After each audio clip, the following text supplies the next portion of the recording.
Social harmony and upliftment की जानिब से हम आप तमाम हजरात का इस्तकबाल करते हैं।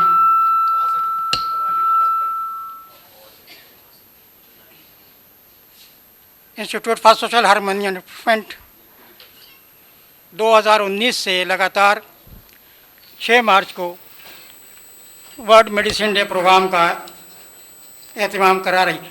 डॉक्टर साहब तशरीफ लाएं। डॉक्टर साहब,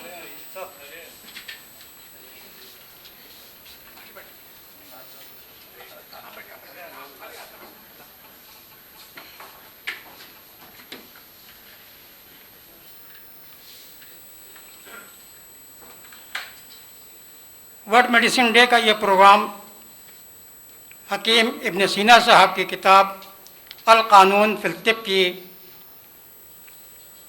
पहली इशाअत की तारीख़ 6 मार्च 1025 की बुनियाद पर कराया जाता है। हमारी खुशकिस्मती है कि मोहतरम प्रोफेसर अब्बास अली महदी साहब ने, vice chancellor era medical university ने, आज हमको ये मौका इनायत फरमाया कि हम एक मेडिकल यूनिवर्सिटी में हकीम इब्न सीना साहब को याद करें और आज इनकी क्या रिलेवेंस है इस पर हम माहिरीन इल्म से इस्तिफ़ादा हासिल करने का मौका हासिल करें।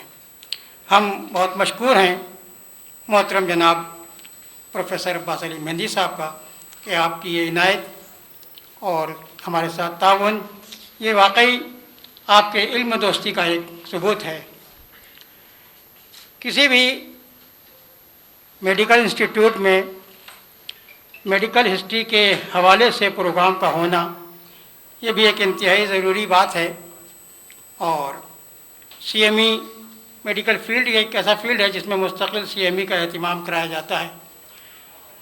तो आज का ये प्रोग्राम भी हम समझते हैं कि यहाँ पर मौजूद यहाँ के कुछ असातिज़ा, स्टूडेंट्स और हमारे शहर से आए हुए मुख्तलिफ़ फिजिशियंस हजरात, इन सब के लिए आज का ये प्रोग्राम जो कि वर्ल्ड मेडिसिन डे के तौर पर है, ये इंशाअल्लाह एक CME की हैसियत से हम सब के सामने रहेगा और इससे हम सब लोग मुस्तफ़ीद होंगे इंशाअल्लाह।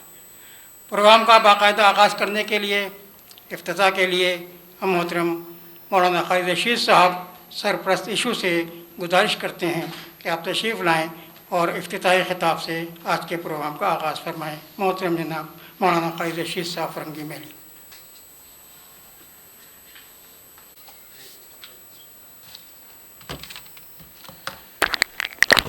अल्हम्दुलिल्लाहि रब्बिल आलमीन वस्सलातु वस्सलामु अला रसूलिल अमीन, अम्मा बाद।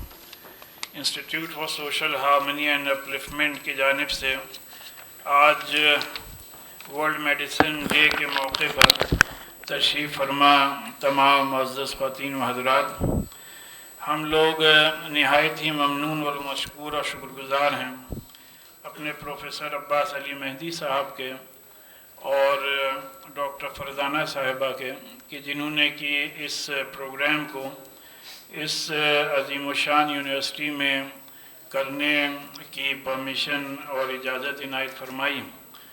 और हम लोगों के लिए भी खुशी व मसरत का मकाम है कि मेडिकल फील्ड में न सिर्फ ये कि अपने शहर बल्कि पूरे मुल्क में अपना नाम और नेक नाम पैदा करने वाली शख्सियत डॉक्टर मंसूरुल हसन साहब अपनी बुज़ुर्गी के बावजूद यहाँ तशरीफ़ लाए हैं।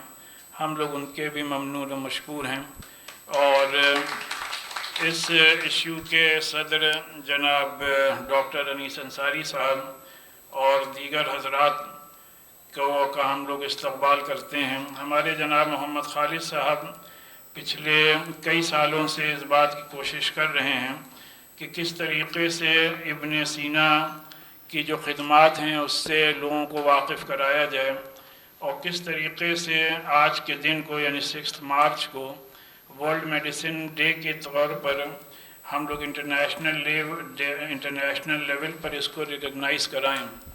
हमें पूरी उम्मीद है और हमारा मज़हब भी हमें इस बात की तालीम देता है कि अगर किसी भी काम में मुस्तकिल आप पूरी ताकत और क़ुव्वत और ईमानदारी और खुलूस और इखलास के साथ लगे रहें तो एक न एक दिन अल्लाह ताला कामयाबी ज़रूर अता फ़रमाता है।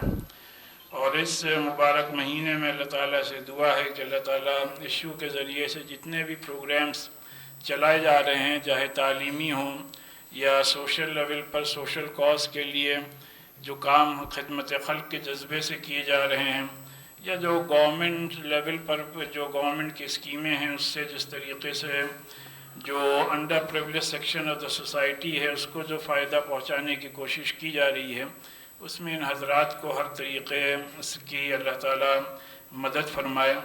और यूनानी के फ़ील्ड में जो इशू की खिदमात हैं वहाँ यहाँ पे यूनानी के प्रिंसिपल साहब और साबिक़ प्रिंसिपल साहब और कई अहम शख्सियात इस फील्ड से मुताल्लिक़ तशरीफ़ फरमा हैं, वो हज़रात भी इससे बख़ूबी वाकिफ़ होंगी। इस तरीक़े के प्रोग्राम सेमिनार्स का करने का बुनियादी मकसद ये होता है कि जो अहम शख्सियात रही हैं और जिन्होंने कि दुनिया को कुछ दिया है, उससे हम अपनी नई नस्ल को, नौजवानों को वाकिफ़ कराएं। और हम बुज़ुर्गों ने किताबों में लिखा है कि ज़िंदा कौमों की यही निशानियां हुआ करती हैं कि वो अपने आबा अजदाद को न सिर्फ़ ये कि याद करें बल्कि उनकी खिदमात को दुनिया के सामने लाएं। ज़्यादा कुछ न कहते हुए कि इतनी अहम पर्सनैलिटीज़ यहाँ पे मौजूद हैं, इंशाअल्लाह डिटेल में ये बात आप हज़रात के सामने रखेंगी। रमज़ान से इस प्रोग्राम की एक कनेक्शन ये भी है कि इब्न सीना साहब जिन्होंने कि सिर्फ 10 साल की उम्र में अल्लाह ताला ने उनको पूरा कुरान मजीद याद कराया, वो हाफिज़ कुरान हुए। और फिर किस तरीक़े से कुरान को हिफ्ज़ करने के बाद कुरान में जो अल्लाह ताला ने बार बार इंसानों को इस बात का हुक्म दिया है कि हमने जो पूरी ये कायनात बनाई है, जो हमने इंसानों की तख्लीक़ की है, जो हमने ज़मीन और आसमान, चाँद, सितारे और सूरज बनाए हैं, इन पर गौर और खौस करो, इन पर रिसर्च और तहक़ीक़ करो। और किस तरीक़े से पूरे कुरान में जिसमें 6666 वर्सेस हैं, उनमें से मोर देन 3000 वर्सेस ऐसी हैं जिनका कि ताल्लुक़ साइंस से है, नॉलेज से है, तहक़ीक़ से है, रिसर्च से है। तो इब्न सीना एक ऐसी पर्सनैलिटी गुज़री जिन्होंने कि इन कुरान मजीद की आयात पर तहक़ीक़ की, उन पर रिसर्च किया और फिर आज दुनिया उनको फ़ादर ऑफ मेडिसिन के नाम से जानती है। उनकी एक किताब दी कैनन ऑफ मेडिसिन अल क़ानून फ़ी तिब, जो कि दुनिया की तमाम ज़बानों में तकरीबन जिसका कि ट्रांसलेशन हुआ और जिसके के बारे में इंसाइक्लोपीडिया ब्रिटानिका में लिखा कि अल क़ानून फ़ी तिब is the most famous single book in the history of medicine in both east and west. तो हमारे जो ख़ासकर नौजवान हैं, जो हमारे स्टूडेंट्स हैं, जब उनको इस बात का इल्म होगा कि हमारे ही आबा अजदाद ने किस तरीक़े से दुनिया को मेडिसिन के फ़ील्ड में भी, रिसर्च और तहक़ीक़ के फ़ील्ड में भी क्या क्या उनके कारनामे रहे हैं, क्या क्या उनकी खिदमात रही हैं, तो कहीं ना कहीं इससे हमारे अंदर ये जज्बा पैदा होता है कि हम भी इस फील्ड में अपनी खिदमात पेश करें। और कोई वजह नहीं कि अल्लाह तबारक व तआला आप हज़रात को कामयाबी या हमारे बच्चों को, हमारे यंगस्टर्स को कामयाबी से हमकिनार ना करें। बहरहाल हमारे इब्न सीना साहब ने, अभी आप लोग जो डॉक्यूमेंट्री देख रहे थे उसमें आपने देखा कि उस ज़माने में किस तरीक़े से उन्होंने इन्वायरमेंटल साइंस पर, इन्वायरमेंटल स्टडीज़ पर और उस ज़माने में पोल्यूशन कि क्या नुकसानात हैं और एयर और वाटर पोल्यूशन से क्या क्या नुकसानात हो सकते हैं, उसी तरीक़े से उस ज़माने में उन्होंने किस तरीक़े से अगर कोई कंटेजियस डिज़ीज़ है तो क्वारंटीन के ज़रिए से हम उससे किस तरीक़े से अपने आप को महफूज रख सकते हैं, इन तमाम बातों पर हमारे इब्न सीना साहब ने तफसील से रोशनी डाली है। अल्लाह ताला से दुआ है अल्लाह ताला हमारी नई नस्ल को, हमारे यंगस्टर्स को भी इसी खुलूस और इखलास और इसी मेहनत के साथ मेडिसिन के फ़ील्ड में आगे आने की तौफ़ीक़ अता फ़रमाए। और हम इरा हॉस्पिटल के तमाम ज़िम्मेदारान को, उनके वीसी साहब को और तमाम ज़िम्मेदारान को एक बार फिर से मुबारकबाद पेश करते हैं कि आप हज़रात ने इस शहर में इस इदारे को कायम करके जो इंसानियत की और कौम और मुल्क की खिदमत की है, अल्लाह ताला इसको कबूल फ़रमाए और इस हॉस्पिटल को हर तरीक़े से तामीर और तरक्की की राह पर आगे ले जाने की तौफीक अता फरमाए और हर तरीक़े की प्रॉब्लम्स और हर तरीक़े की मुसीबतों से इसको महफूज रखे। शुक्रिया।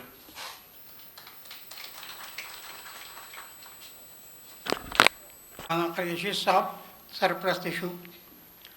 अब आज सबसे पहले मैं चाहूँगा कि हमारे डाइस पर मौजूद हमारी तमाम अहम शख्सियात के ज़रिए आज के इस प्रोग्राम की जो बुनियाद है अल-क़ानून फ़ी तिब, उस किताब को आज के मेहमान ख़ुसूसी मोहतरम डॉक्टर मंसूर हसन साहब की खिदमत में पेश किया जाए। मेरी गुजारिश है कि मौलाना खालिद रशीद साहब, प्रोफेसर अब्बास साहब, मोहतरम अनीस अंसारी साहब और डॉक्टर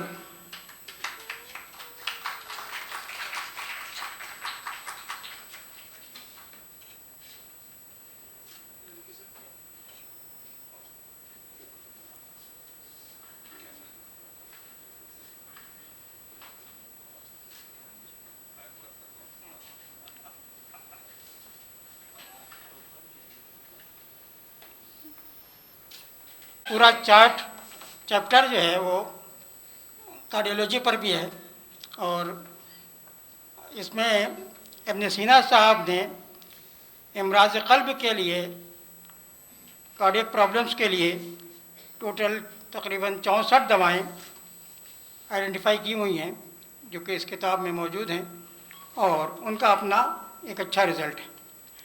अब मैं दरख्वास्त करूँगा मोहतरम जनाब डॉक्टर आमिर जमाल साहब से कि वो तशरीफ़ लाएँ और अगले मुक़र्रिर प्रोफेसर अब्दुल क़वी साहब का तारुफ़ पेश करें। उसके बाद फिर प्रोफेसर अब्दुल क़वी साहब का लेक्चर होगा। मोहतरम जनाब डॉक्टर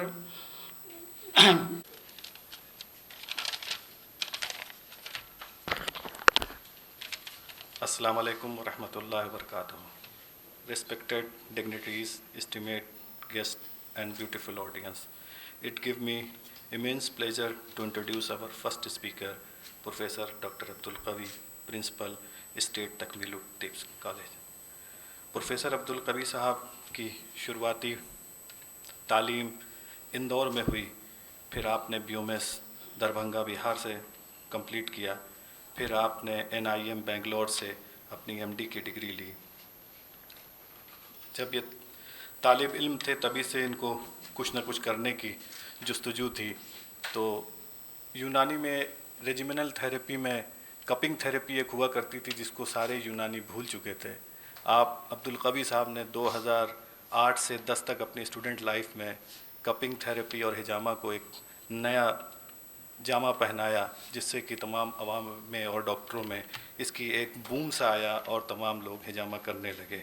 इसी वजह से CRIUM मिनिस्ट्री ऑफ आयुष ने आपको मास्टर ट्रेनर के तौर पर माना और आपका शौक़ पढ़ना लिखना और पढ़ाने में ज़्यादा था, इसलिए आपने 2012 से 2015 तक अपनी खिदमत अल फारूकुल यूनानी मेडिकल कॉलेज इंदौर में एज ए लेक्चरर, प्रोफेसर और बाद में प्रिंसिपल की तरह दी। 2015 में आपने स्टेट तकमील तिब college as a professor join किया। यूनानी की लिए आपकी खिदमत को देखते हुए और आपके जुनून को 2023 में आपको स्टेट तकमील तिब कॉलेज का प्रिंसिपल मुनक्किद किया गया। आपने प्रिंसिपल के ओहदे पर रहते हुए कॉलेज के स्टूडेंट की तालीमी के लिए तकरीबन 4 MOUs अलग अलग इंस्टीट्यूशंस के साथ साइन किए।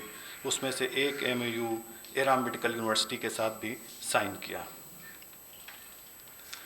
आपके कई नेशनल और इंटरनेशनल पेपर पब्लिश्ड हैं, उसमें से एक पेपर बांग्लादेश में पेप्टिक अल्सर पर काफ़ी कामयाब पेपर आपका रहा। अब आपको मैं एक शेर के साथ यहाँ बुलाना चाहूँगा। ज़िंदगी की असली उड़ान अभी बाकी है, ज़िंदगी की असली उड़ान अभी बाकी है, ज़िंदगी के कई इम्तिहान अभी बाकी हैं, अभी तो थामी है मुट्ठी भर ज़मीन हमने, अभी तो थामना पूरा आसमान बाकी है। अब्दुल कवी साहब। प्रोफेसर अब्दुल कवी साहब का एक तारुफ मैं ज़ाती तौर पर कराना चाहता हूँ। वो ये है कि सन 2004 से मुझको भी दिल की तकलीफ़ थी, एंजाइना की शिकायत थी। आपके आयरा मेडिकल कॉलेज में भी मेरा काफ़ी लंबा मुद्दत तक इलाज चलता रहा, लेकिन तकलीफ़ ख़त्म नहीं हुई थी। प्रोफेसर अब्दुल कवी साहब ने हकीम इब्न सीना साहब के नुस्खों की बुनियाद पर उसके ज़रिए से हमारा इलाज किया और अल्हम्दुलिल्लाह अब हमें एंजाइना की शिकायत ख़त्म हो चुकी है। तो ये हकीम इब्न सीना साहब के जो नुस्खे हैं क़ल्ब के ताल्लुक़ से, उस पर उसका अमली मुशाहिदा मेरे ही पर हुआ है और मैं समझता हूँ कि ये एक बहुत बड़ा इनका कारनामा है कि उन्होंने मुझे इस मर्ज़ से छुटकारा दिलवाया। अल्लाह ताला ने इनके ज़रिए ये छुटकारा दिया। प्रोफेसर अब्दुल कवी साहब। शुक्रिया खालिद भाई, प्रोफेसर आमिर जमाल साहब, बहुत बहुत शुक्रिया। अस्सलाम वालेकुम रहमतुल्लाहि व बरकातहू। A very good afternoon.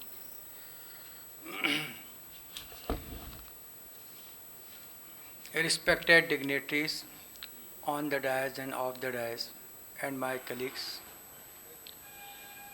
Again, Assalamu alaikum wa rahmatullahi wa barakatuhu and very good afternoon. I am very thankful to Institute for Social Harmony and Upliftment, even entire team of these issues foundations and ERA VC Sahab of this university for giving me this opportunity in this auspicious occasion, because we are celebrating on these events for the memory of the Ibn Sina, Sheikh Bu Ali Sina. I am very thankful to you. I have been allotted the topic, what are the schemes of state government and central government in regarding of the Ayush system of the medicine. लेकिन उसके पहले थोड़ा सा मैं आज जिस university के अंदर मैं इस वक्त मौजूद हूँ, वहाँ के वीसी साहब का सबका इस वजह से भी शुक्रगुजार हूँ कि आपने हमारे कॉलेज के साथ बहुत मेहरबानी की है, MOU साइन किया है। MOU साइन ही नहीं किया बल्कि हमारे वहाँ के बच्चे यहाँ पर सर्जरी सीखने आते रहे हैं और अभी एग्ज़ाम की वजह से अभी पिछले 1 महीने से नहीं आ पा रहे हैं। दूसरी चीज़, मैं यूनानी के ताल्लुक़ से कुछ बात करना चाहूँगा। एक दौर था, हमेशा जब से दुनिया शुरू हुई है, इंसान वजूद में आए हैं, सेहत और मर्ज़ ऑब्वियसली दोनों एक दूसरे से लाजिम मलजूम है। तो उसी वक्त दुनिया के एक हिस्से में, जिसे मेसोपोटामिया कहते हैं, जो आज इराक़ के नाम से जाना जाता है, वहाँ पे सुमेरियन या कौम हुआ करती थी 4000 BC, मतलब 6000 साल पहले। 2000 BC मतलब 4000 साल पहले। आज भी वो नदी जिसको टिग्रिस रिवर और यूफ्रेट्स रिवर या दजला और फरात नदियों के दरमियान में ये कौम हुआ करती थी, वहाँ से एक तिब की शुरुआत हुई। उस वक्त ट्रांसफॉर्मेशन की बहुत कमी थी, कम्युनिकेशन की ऑब्वियसली कुछ नहीं था। हर जगह उनके ज़रूरियात के लिहाज से तिब की शुरुआत हुई थी। तो वहाँ जो शुरुआत हुई थी बाबली तिब और आशूरी तिब। उसी के साथ में इजिप्ट में मिस्र की तरफ अगर हम जाते हैं तो वहाँ उसी दौर में 4-5 हज़ार साल पहले मिस्री तिब की शुरुआत हुई। लेकिन साथ में अगर हम यूनान की तरफ, सब part of the Europe, Greek की तरफ जाते हैं तो वहाँ भी एक तिब की शुरुआत हो चुकी थी। वही तिब है जो आज तक बाकी है, क्योंकि उसका एक कंसेप्ट था कि किस तरीके से मर्ज लायक होता है और सेहत की क्या वजूहात होती है और मेडिसिन की किस तरीके से शनाख्त की जाती है। तो बहरहाल आशूरी तिब, बाबली तिब और मिस्री तिब धीरे धीरे ज़वाल पजीर हो गए, क्योंकि उनके पास प्रॉपर कंसेप्ट ना होने की वजह से। अब उसके बाद मैं शुरू करूँगा यहाँ पर एस्केलिपियस से। एस्केलिपस हम अक्सर एक साइन के यूज़ करते। एस्केलिपियस के कुछ लोग कहते हैं 3 बेटियाँ थी, कुछ लोग कहते हैं 5 बेटियाँ थी, जिसमें से एस्केलिपियस खुद को गॉड ऑफ हेल्थ के तौर पे उस ज़माने में लोग जाना करते थे। उनकी बेटी जो हाइजिया थी, जिसको गॉडेस ऑफ हेल्थ के तौर पे लोग जाना करते थे। उन्हीं की बेटी एक पैनेशिया थी और बेटा टेलीफोरूस। ये लोग सब तिब की खिदमत में लगे रहते थे, चाहे बाय मेडिसिन के ज़रिए या काउंसलिंग के ज़रिए। इसी वजह से कुछ लोग एस्क्लेपियस को गॉड ऑफ हेल्थ और उनकी बेटी को गॉडेस ऑफ हेल्थ के नाम से जाना जाता था।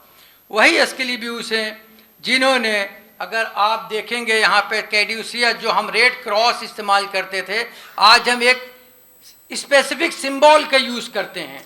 सर मैं तवज्जो चाहूँगा, स्पेसिफिक सिंबल का यूज़ करते हैं मेडिकल के लिए, डॉक्टर को शो करने के लिए। मैंने कहा था थोड़ा सा यहाँ पे दिखाने के लिए, डॉक्टर कहाँ है मुबशिर साहब। तो सर अगर आप उस कैड्यूसियस को गौर से देख लें तो उसके अंदर आप देखेंगे कि एक बीच में लकड़ी है और दो तरफ से सांप लपटे हुए हैं और ऊपर से एक आर्च, सेमी आर्च टाइप का एक ऊपर से लकड़ी लगी हुई है। तो ये जो it was designed by this Asclepius और एस्क्लेपियस, और जो उन्होंने डिज़ाइन किया था उसका एक पर्पस था, उसका एक मकसद था कि वो क्यों it was designated by him. तो सर वो जो लकड़ी थी उसको खत्मी की लकड़ी कहते हैं। खत्मी का मतलब वो लकड़ी ऐसी थी जिसका टेम्परामेंट, जिसका मिजाज मोतदिल होता है। एक अतिब्बा का मिजाज, एक डॉक्टर का मिजाज मोतदिल होना चाहिए, उसका मकसद ये था।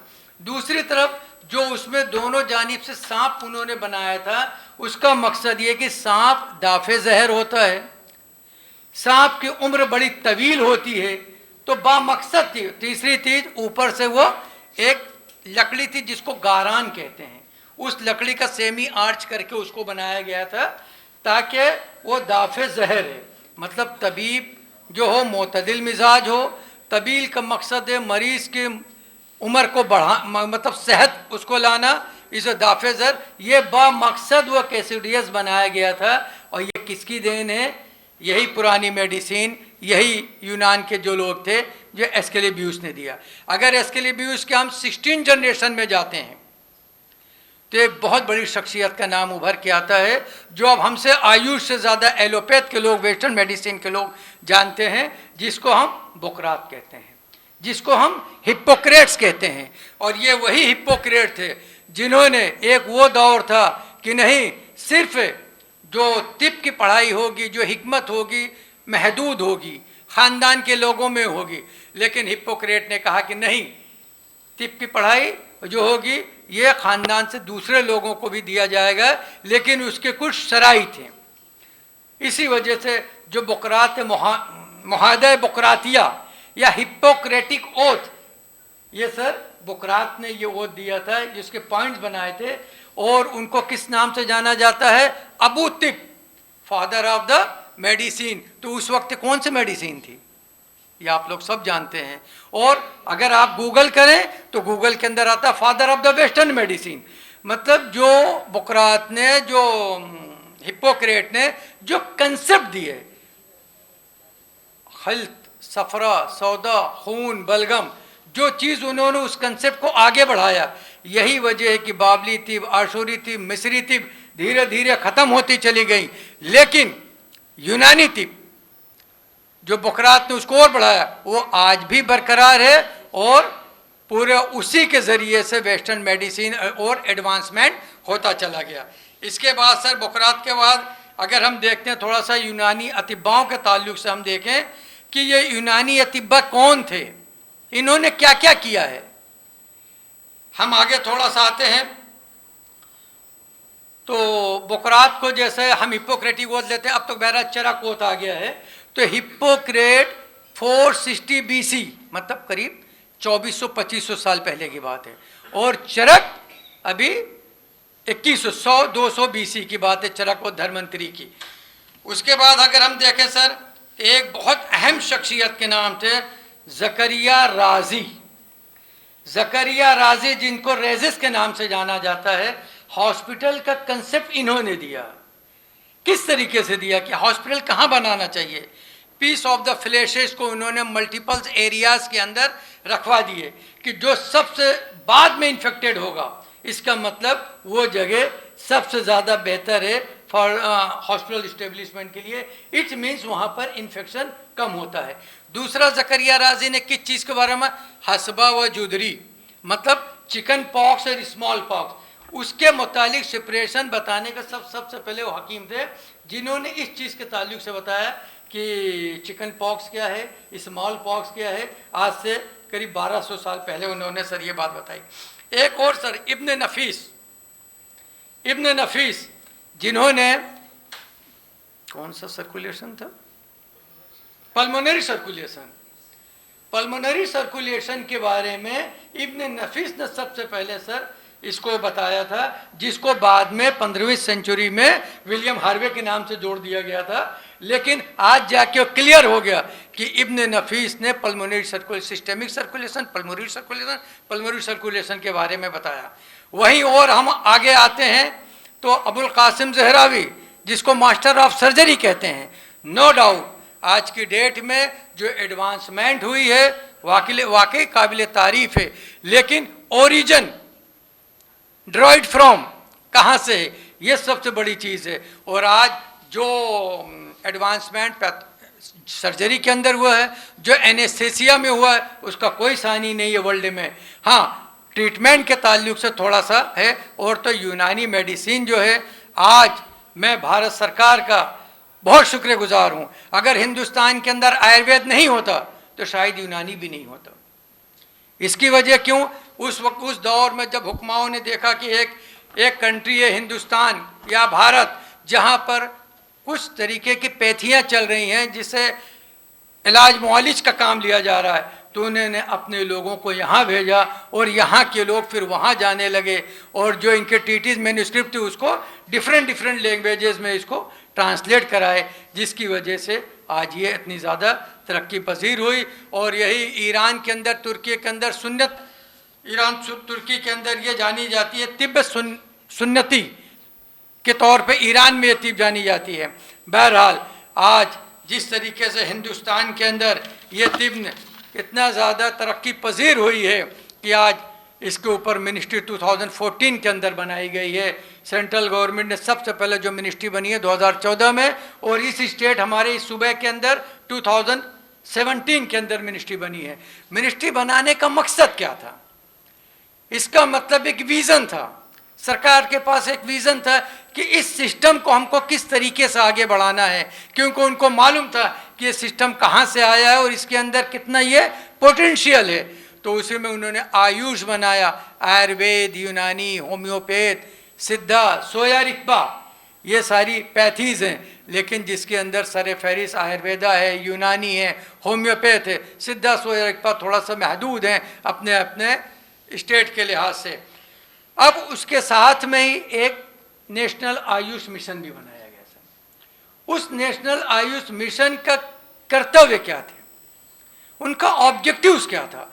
उनका ऑब्जेक्टिव्स ये था, जितने भी हॉस्पिटल्स हैं, आयुष हॉस्पिटल, जितने भी कॉलेजेस हैं, जितने भी डिस्पेंसरीज हैं, उनको सबको एक्रीडेट करना, उनको सबको इन्हांस करना और उनको रीबिल्ड कराना।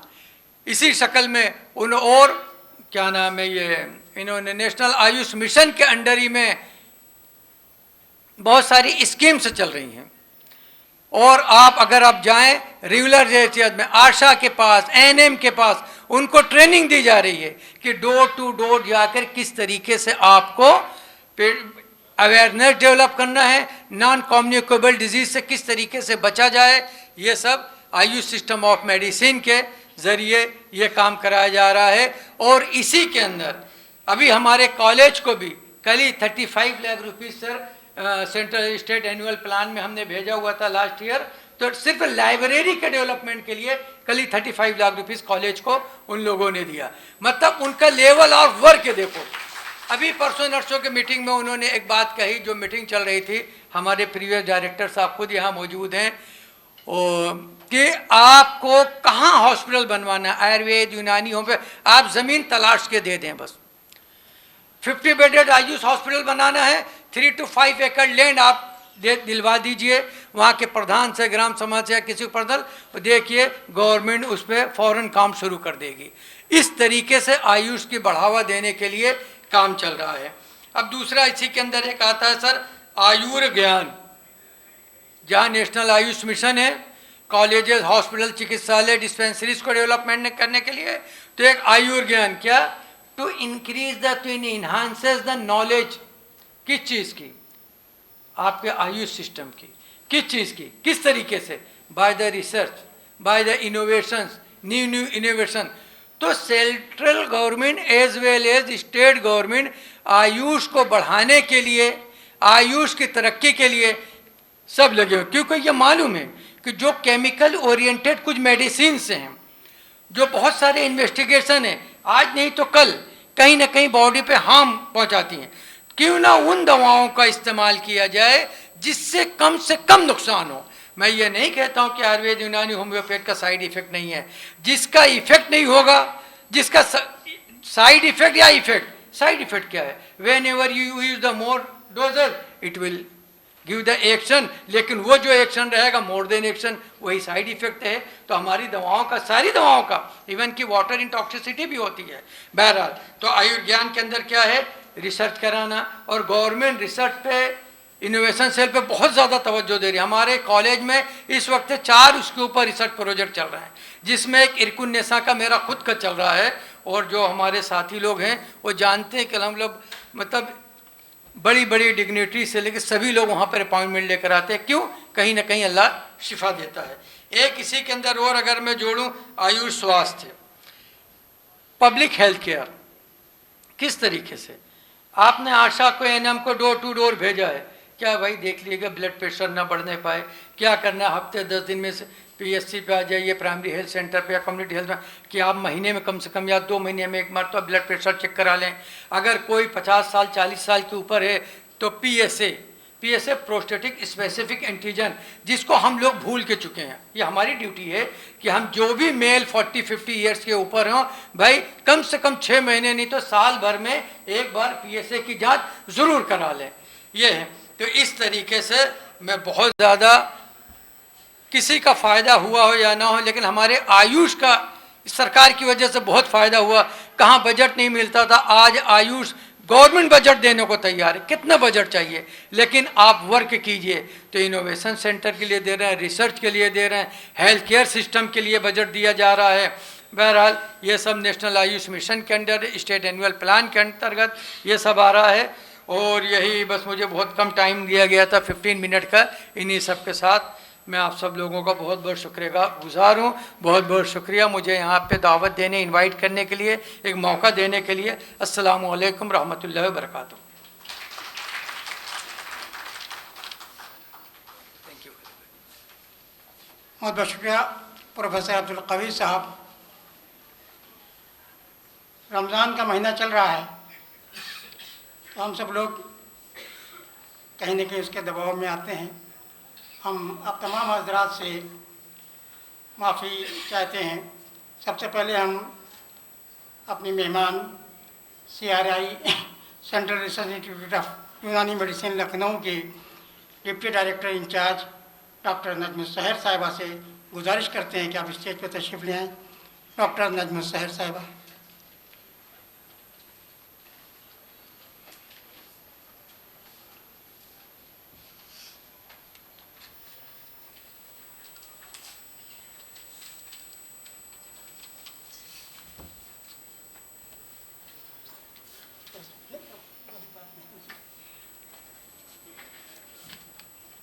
इसके बाद फिर हम मौलाना खालिद रशीद साहब से दरख्वास्त करेंगे कि आज के मेहमान ख़ुसूसी मोहतरम पद्म श्री डॉक्टर मंसूर हसन साहब का बुके दे करके इस्तकबाल फरमाएँ। मोहतरम मोहित साहब से दरख्वास्त है कि तशरीफ़ लाएँ और बुके पेश करें। डॉक्टर मोहित साहब।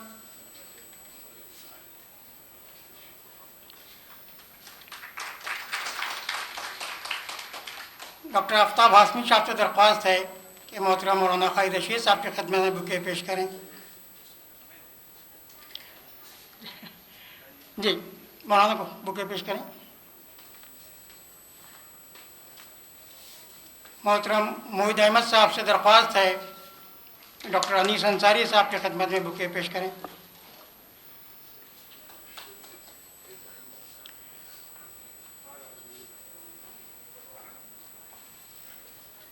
मेरी दरख्वास्त है डॉक्टर सोहेल एडवोकेट सोहेल साहब से वो तशरीफ़ लाएं। सोहेल सिद्दीकी साहब डॉक्टर तनवीर साहब का इस्तकबाल फरमाएं। मैं डॉक्टर उज़मा साहिबा से दरख्वास्त करूंगा कि प्रोफेसर नजम सहर साहिबा का इस्तकबाल फरमाएं। प्रोफेसर उज़मा कुरैशी साहिबा, डॉक्टर नजम सहर साहब।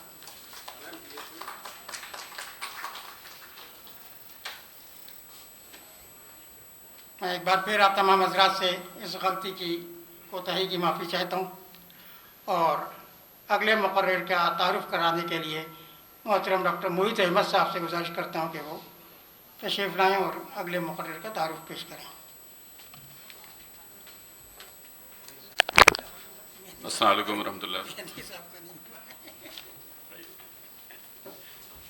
एक बार फिर माज़रत मैं दरख्वास्त करूँगा डॉक्टर सिकंदर हयात सिद्दीकी साहब से कि तशरीफ़ लाएँ और वाइस चांसलर साहब का इस्तकबाल फरमाएँ।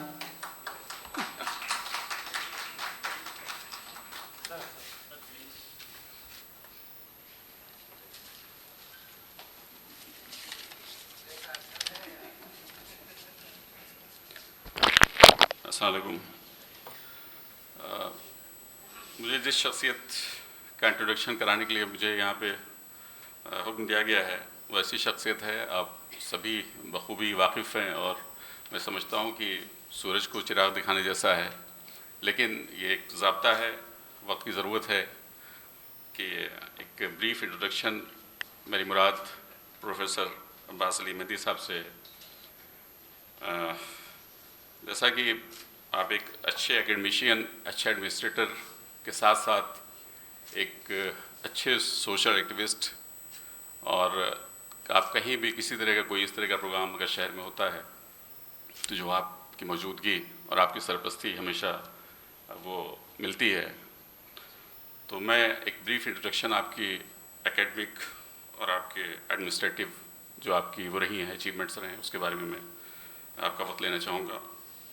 Professor Abbas Ali Mehdi has been involved in research and teaching for the last more than 40 years and has over 650 publications with over 28,000 citations, including 32 book chapters, 12 books, and guided 26 PhD, 4 MPhil, and over 200 MD, MS, MDS, DM students. Supervised over 50 research projects, including the prestigious DST, FIST, and the World Academy of Science Italy projects. Professor Mehdi has received several awards and recognitions for academic and research contributions, including DST from AIMS Bhopal, Fellowship of National Academy of Medical Sciences, Association of Clinical Biochemists of India, and Indian Academy of Biomedical Sciences.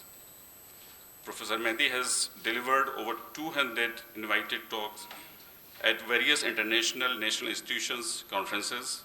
Professor Mehdi has been editor-in-chief, editor, member editorial board of many international and national journals, and reviver of innumerable national and international journals of repute. He has been examiner experts for numerous national and foreign institutions, including those in Egypt, Israel, Saudi Arabia, Malaysia, Palestine, Iran, and China. He has been the president of 4 national scientific societies, namely Association of Clinical Biochemists of India, Indian Academy of Biomedical Sciences, founder president, Indian Society of Critical Care Toxicology, 2018, and founder president, Indian Society for Lead Awareness and Research, and Vice President of Association of Clinical Biochemists of India, Society of Free Radical Research, and Indian Society of Chronomedicine. In the field of research, he has made pioneer contribution in the area of natural products, metatoxicity, and free radical biology. Organized over 3 dozen national and international conferences, seminars, workshops, and symposia. As administrator, he is working as a Vice Chancellor of ERA University, Lucknow. Head Department of Biochemistry, King George Medical University, Lucknow, Chief Proctor, King George Medical University, Lucknow, Medical Superintendent, Gandhi Memorial Hospital, King George Medical University, Lucknow, and Controller of Examination, King George Medical University, Lucknow. ये मैंने बड़ा brief introduction आपके सामने पेश किया है। इसके अलावा बहुत सारी चीज़ें हैं, आप गूगल पे जाएंगे तो आप सर्च करेंगे तो इंशाल्लाह उसमें नजर आएगा। इस शेर के साथ मैं आपको दावत देना चाहूँगा कि इंकसारी ने तुम्हें रखा हमेशा सर बुलंद, इंकसारी ने तुम्हें रखा हमेशा सर बुलंद, तुम ज़मी कहते हो खुद को आसमां होते हुए। प्रोफेसर मेहदी। डायस पे बैठे हुए सारे मोहतरम लोग और साथ में इतने शहर के जाने माने शख्सियत यहाँ जो मौजूद हैं, सबका इस्तकबाल करता हूँ मैं यहाँ एरा यूनिवर्सिटी में। और आज ये प्रोग्राम जो वर्ल्ड मेडिसिन डे का 6 मार्च को ऑर्गेनाइज़ किया है, इसके लिए मैं खालिद साहब का शुक्रिया अदा करूँगा।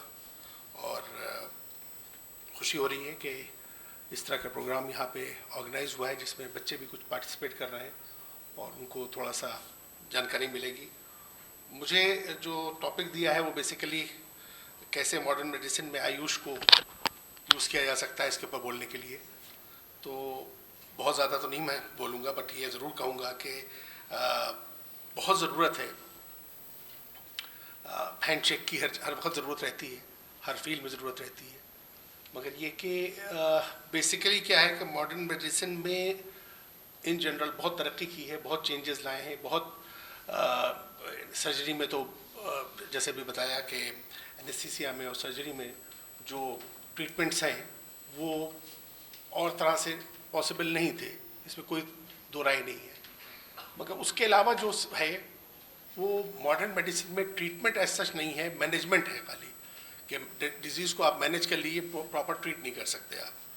तो उसके लिए मुझे लगता है कि जो अभी जैसे खालिद साहब भी बता रहे थे कि साहब उनको एंजाइना रहता था और अब नहीं है, और वो खाली दवा से ट्रीट हो गया, रिमूव हो गया, ठीक हो गया। तो ये चीज़ जो है इसको तहकीक करने की ज़रूरत है, इसको इन्वेस्टिगेट करने की ज़रूरत है, इसको यूज़ करने ताकि उसको आप वैलिडेट कीजिए। मॉडर्न साइंटिफिक, मॉडर्न जो टेक्निक्स अवेलेबल हैं, जो प्रोसीजर्स अवेलेबल हैं, उसके ज़रिए उसको आप वैलिडेट कीजिए और उसको रिप्रोड्यूसिबल बनाइए ताकि ज़्यादा से ज़्यादा इसको एक खालिद साहब को फ़ायदा ना हो, हज़ारों लोगों को, लाखों लोगों को फ़ायदा हो और वो हर कोई यूज़ कर सके। तो इसकी बहुत ज़रूरत है, क्योंकि बेसिकली क्या है कि जो मेडिसिन हमारे यहाँ है आयुर्वेदा में, यूनानी में, उसके बारे में हम ज़रूर जानते हैं, वो ख़ानदानों से चली आ रही हैं। एक हकीमों का जाहिर सी बात है ज़्यादातर ख़ानदानों में चलता था पहले, तो वो नुस्खे रहे और बहुत से ख़त्म हो गए उसकी तय। और आज जो सबसे ज़्यादा ज़रूरत है कि उनको हम रिवाइव करें, और उसको हम न सिर्फ कि रिवाइव करें बल्कि ज़रूरत इस चीज़ की है कि उसको वैलिडेट करें। वो जो है अगर हमने किया और साइंटिफिकली वैलिडेट करें, उसको फिर रिप्रोड्यूसिबल बनाएं ताकि वो ज़्यादा से ज़्यादा उसको यूज़ किया जा सके और उसी फॉर्म में यूज़, उसको हम फर्दर, जैसे आपको मिसाल दें कि हल्दी आप सब जानते हैं कि एंटी इन्फ्लेमेटरी भी है और बहुत सारे फ़ायदे इसके हैं। तो देखा गया कि इसके अंदर मॉडर्न साइंस वाले क्या है कि उसमें मॉलिक्यूल निकालने की कोशिश करते हैं कि भाई उसमें से मॉलिक्यूल निकाल लें, उसकी दवा बना लें, उसको यूज़ करें। तो जो हल्दी का फ़ायदा एज अ कंपाउंड है, जब देखा गया कि उसमें से उसका एक्टिव इंग्रेडिएंट निकाल लें तो उसकी जो एक्टिविटी थी वो ख़त्म हो गई, वो काम नहीं कर रहा है। जब उसका एक्टिव इंग्रेडिएंट निकाल लिया और उसको यूज़ किया तो उसने काम करना बंद कर दिया। तो वो जो काम करता है वो कॉम्प्लेक्सिटीज़ में अपनी काम करता है जिसमें वो मौजूद है, वो अगर आप आइसोलेट कर दोगे काम करना बंद कर देगा। तो इसलिए मैं कहता हूँ कि जिस फॉर्म में वो यूज़ किया जा रहा है हम उसी फॉर्म में यूज़ करें, उसको वैलिडेट करें, उसको साइंटिफिकली इवेल्युएट करें और फिर यूज़ करें। तो अगर ये ज़रूरत है, देखिए हमने थोड़ा बहुत काम यूनानी के लोगों के साथ मिल के किया, और मैं हमेशा जिक्र करता हूँ अपने दोस्त का, डॉक्टर सोहेल साहब यहाँ नहीं मौजूद हैं इस वक्त। डॉक्टर सोहेल अहमद साहब फार्माकोलॉजी में प्रोफेसर थे आपके यहाँ तिबिया कॉलेज में। तो उन्हीं ने मुझे मोटिवेट किया कि भाई ये चीज़ें हैं जो इस काम में यूज़ आते हैं। तो उसमें म्यूकोना के ऊपर हमने, केवाच के ऊपर कोच कहते हैं, किवाच कहते हैं, कई उसके उसमें मिगोना प्यूरेंस उसका बोटेनिकल नेम है। तो उस पर काम किया और उसके क्रूड एक्सट्रैक्ट पे काम किया और मेल इनफर्टिलिटी में उसको यूज़ किया। और उसका हमने अब तो खैर यूज़ यानी कि क्रूड एक्सट्रैक्ट का मेडिकल फील्ड में अब कंपैरेटिवली कम वो करते हैं, यूनानी वाले यूज़ कर सकते हैं, बट मेडिकल एक्सपर्ट मगर हम लोगों ने उस वक्त जब हमने आज से 25 साल 30 साल पहले उसको यूज़ किया था तो यूज़ कर पाए हम उसको और उसको कैप्सूल फॉर्म में दिया और उसके फ़ायदे इतने हुए, वो जो फ़ायदे हुए मरीजों को फ़ायदा हुआ अपनी जगह पे, बट साइंटिफिक वैलिडेशन उसका हुआ और म्यूकोना से फिर उन्होंने उसको यूज़ करना शुरू किया और कम से कम हमारे 5 पब्लिकेशंस इंटरनेशनल जर्नल में, जो one of the most prestigious journal है fertility sterility, American society of gynaecology America से छापता है वो, उसका इम्पैक्ट फैक्टर करीब 11-12 है, करीब इम्पैक्ट फैक्टर है। उसमें मुसलसल 5 इशूज़ में 5 आर्टिकल्स उसमें छपे हमारे। तो ये बेसिकली ये था कि और that was on crude extract, not on isolated molecule. उसको आइसोलेटेड मॉलिक्यूल पे नहीं काम किया, क्रूड एक्सट्रैक्ट पे काम किया और उसका यूज़ दिखाया। फिर प्रोजेक्ट भी आया, हम उसमें CCRM से प्रोजेक्ट भी लेके आए उसके ऊपर और फंडिंग भी हुई, काफ़ी उसमें काम किया गया। तो इस तरह से काम करने की ज़रूरत है कि और चीज़ों में जो मेडिसिन यूज़ की जा रही हैं उसको हम साइंटिफिकली वैलिडेट करें उनके अपने ओरिजिनल फॉर्म के अंदर, और इस पे ना लगे कि उसके एक्टिव इंग्रेडिएंट को जो मॉडर्न मेडिसिन में यूज़ किया जाता है उसको निकालने पे लग जाए, क्योंकि वो करके फिर आप उसकी जो यानी कि जो भी उसकी यूजेबिलिटी है वो ख़त्म कर देंगे। तो मुझे लगता है कि और अच्छा ये कब हो सकता है, गवर्नमेंट ऑफ इंडिया ने अच्छा काम किया है कि हर मैंने देखा इवन नए एम्स जो बन रहे हैं वहाँ पे भी आयुष का एक यूनिट बना रहे हैं। तो वहाँ पे ज़रूरत है, बल्कि ये कि बहुत यूज़ नहीं हो रहा है अभी तक। मैंने जो देखा है एम्स भोपाल में भी देखा, एम्स पटना में भी देखा, एम्स जोधपुर में भी देखा कि उन्होंने एक बिल्डिंग ब्लॉक तो बना दिया है, हो सकता है कुछ लोगों को एम्प्लॉय भी कर लिया हो, बट ये कि अभी सब अपनी अपनी पैथीज में काम कर रहे हैं। वो करें, बिल्कुल करें, आप अपनी पैथी में काम करें, मगर साथ में जब आप एक जगह पहुँचे हैं तो आप मॉडर्न मेडिसिन वालों के साथ मिलें और मिल के साथ में काम करने की कोशिश करें, क्योंकि जब जाके उसकी एक्चुअल वैल्यू पता चलेगी। और हैंड शेकिंग के बगैर, थोड़े से अपने को अपडेट किए बगैर काम नहीं हो सकता। जो हम अपने कंफर्ट जोन में बैठे हैं उससे बाहर निकलें और बाहर निकल के लोगों से बात करें। जिस भी चीज़ में, चाहे आर्थराइटिस, इतना अच्छा मैंने देखा है, मैं जाता हूँ कभी साहब के यहाँ बताते हैं हर बार कि इस बीमारी का ये हमने इलाज किया, इस बीमारी, वो ठीक बहुत अच्छी बात है, बट इसको पब्लिक अवेयरनेस कम है इसके बारे में, और मॉडर्न मेडिसिन वाले लोग जानते नहीं, उसको प्रॉपरली यूटिलाइज नहीं करते। इस वक्त सबसे ज़्यादा ज़रूरत इसी की है कि हम सब मिलके साथ में आए। और मेन मकसद क्या है? मेन मकसद ये है ट्रीटमेंट करना, इलाज करना, लोगों को फ़ायदा पहुंचाना। तो फ़ायदा कब पहुंचेगा? जब हम सब मिलकर काम करेंगे। तो बहुत ज़रूरत है इस चीज़ की कि मॉडर्न मेडिसिन के लोग और यूनानी मेडिसिन के लोग, और मैं यूनानी वालों से सबसे ज़्यादा कहूँगा कि आप लोग जाएं, मिलें और जिस भी फील्ड में आप काम कर रहे हैं उसके एक्सपर्ट से मिलें और मिल के काम करने की कोशिश करें, यूटिलाइज करने की कोशिश करें, ताकि ज़्यादा से ज़्यादा लोगों को फ़ायदा पहुँचाया जा सके। चेंजेस बहुत आ रहे हैं। अच्छा, दूसरी चीज़ ये है कि वैलिडेशन की बहुत ज़रूरत है, और वो अभी तक बिल्कुल नहीं है कि भाई उसकी टॉक्सिसिटी स्टडीज होना चाहिए कि भाई वो टॉक्सिक तो नहीं, जैसे भी कहा कि हर एक के साइड इफ़ेक्ट्स होते हैं, तो उसको हम मिनिमाइज़ करें, उसको मिनिमाइज़ करने की कोशिश करें और कैसे उसका यूटिलिटी को मैक्सिमली यूज़ कर पाए, इसकी ज़रूरत है। और ये तभी हो पाएगा जब बेसिक साइंटिस्ट, यूनानी के डॉक्टर्स और मॉडर्न मेडिसिन डॉक्टर्स, ये तीनों लोग मिलेंगे और तीनों मिलकर काम करेंगे। उसका चाहे जेनेटिक जीनोटॉक्सिसिटी हो वो हम देखें, चाहे उसकी हेपेटोटॉक्सिसिटी हो वो देखें, चाहे उसकी रीनल टॉक्सिसिटी हो वो देखें, और देख के फिर उसको वैलिडेट करके और उसको मार्केटिंग करें। अच्छा, दूसरा ये कि प्रमोशन हमारे यहाँ नहीं है, हम सब अपने हिसाब से कमतरी में रहते हैं, उसको प्रमोट प्रॉपरली नहीं करते। मैंने देखा है कि चाइना में जो चाइनीज सिस्टम ऑफ मेडिसिन है उसको प्रमोट करने के लिए इवन जो टूरिस्ट बाहर से जाते हैं उनको दिखाने के लिए वो अपने हॉस्पिटल्स में ले जाते हैं। अपने यहाँ को तो प्रमोट करते ही करते हैं, अपने यहाँ यूज़ करते हैं, और साथ में इवन बाहर से लोग जो आते हैं उनको बताने के लिए कि चाइनीज़ मेडिसिन कैसे यूज़फुल है, डिफरेंट डिजीज़ में कैसे यूज़फुल है, उसकी मेडिसिन को यूज़ करके दिखाते हैं कि निकल आता है जब कभी कोई जाएगा, किसी के आर्थराइटिस है, किसी को कोई प्रॉब्लम है, किसी को कोई प्रॉब्लम है, तो उसको अप्लाई करके और डिमॉन्स्ट्रेट करके दिखाते हैं कि देखिए इसका कैसे यूज़ किया जा सकता है। तो इस तरह से ज़रूरत है कि हम इसको अट्रैक्ट करें। लोगों को अट्रैक्ट करने के लिए यही है कि टूरिस्ट हमारे भी बहुत आते हैं। केरल में थोड़ा बहुत यह है कि नेचुरोपैथी का यूज़ करने के लिए करते हैं, बट उसको हम यूनानी को भी क्यों नहीं इस तरह से करते कि हम ट्रीटमेंट्स जो अवेलेबल हैं, कॉमन एलिमेंट्स की जो ट्रीटमेंट अवेलेबल हैं, आर्थराइटिस है, कॉमनेस्ट चीज़ आजकल हो गई है, इस टाइप की चीज़ें लेके और उसमें इसकी एप्लीकेबिलिटी को दिखाते हुए, डिमॉन्स्ट्रेट करते हुए और बताते हुए कि इसकी टॉक्सिसिटी मिनिमल होती है और इसको हम यूज़ करें। तो मेरे ख्याल से इसकी बहुत ज़रूरत है और इस सब के लिए हमको अपने स्लम्बर से निकलना पड़ेगा और आगे आना पड़ेगा।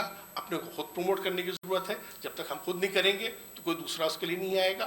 गवर्नमेंट ज़रूर प्रमोट कर रही है आजकल, उसको यूज़ करना चाहिए। जो भी गवर्नमेंट के पॉलिसीज़ हैं, प्रोग्राम्स हैं, नए प्रोग्राम्स आ रहे हैं, इसको यूज़ ज़रूर करना चाहिए।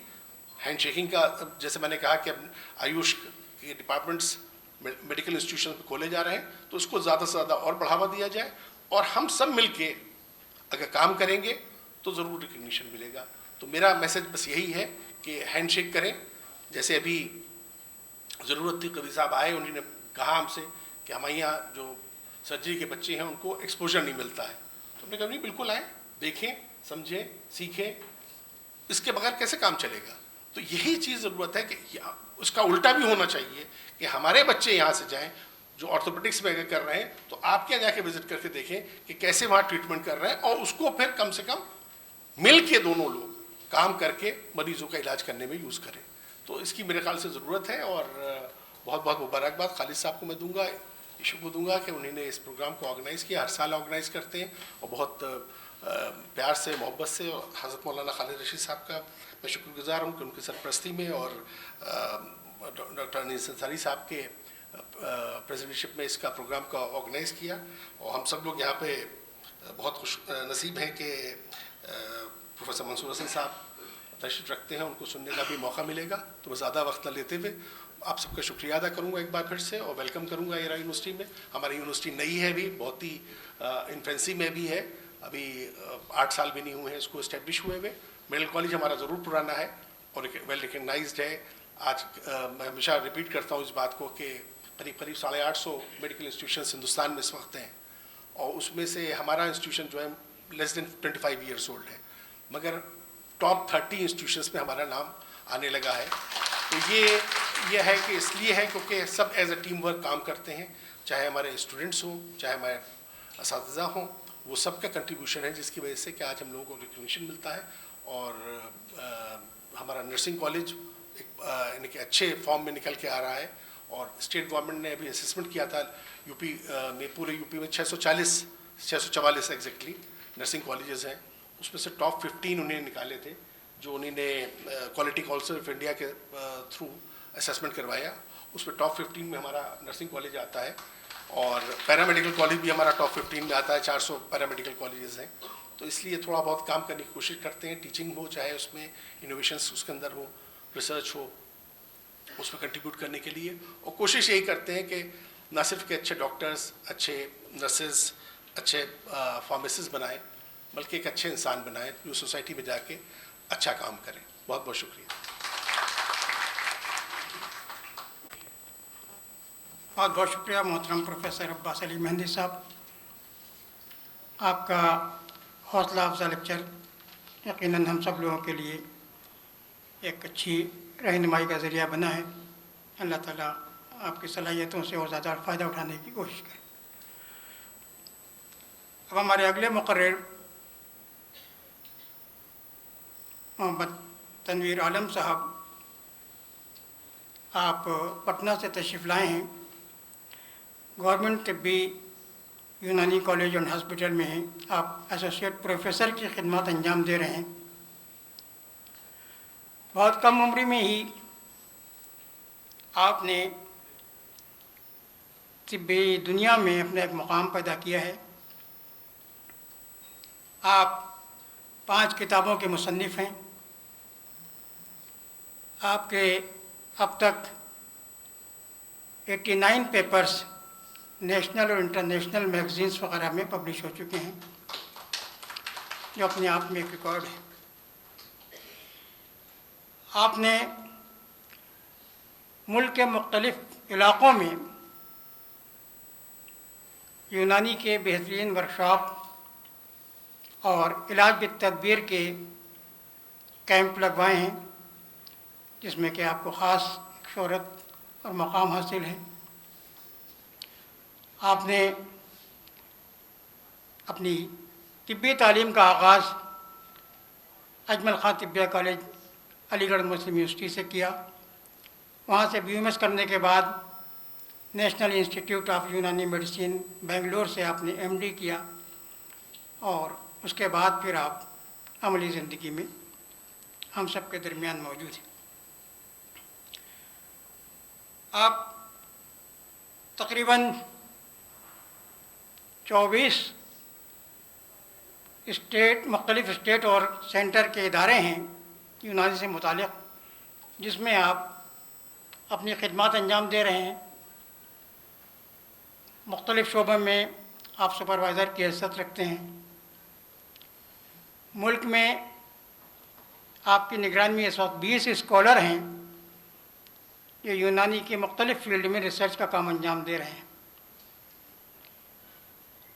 और इसी तरह से आप यूनानी में हर वक्त आप इनको यूनानी से इनका लगाव का अंदाज़ा कीजिए कि तकरीबन 2 माह कबल जब हम लोगों ने आपके नाम पर मीटिंग में इत्तेफाक किया कि की नोट स्पीकर के तौर पर इस बार डॉक्टर तनवीर आलम साहब को मदऊ किया जाए, तो डॉक्टर मुबश्शिर साहब ने फौरी तौर पर मीटिंग के दरमियान ही डॉक्टर तनवीर साहब को फ़ोन किया कि यहाँ पर हम लोगों का इस तरह का इरादा बन रहा है, लेकिन आपको बुलाने में सिर्फ़ एक झिझक है, और वो झिझक ये है कि वो रमज़ान का महीना शुरू हो चुका होगा।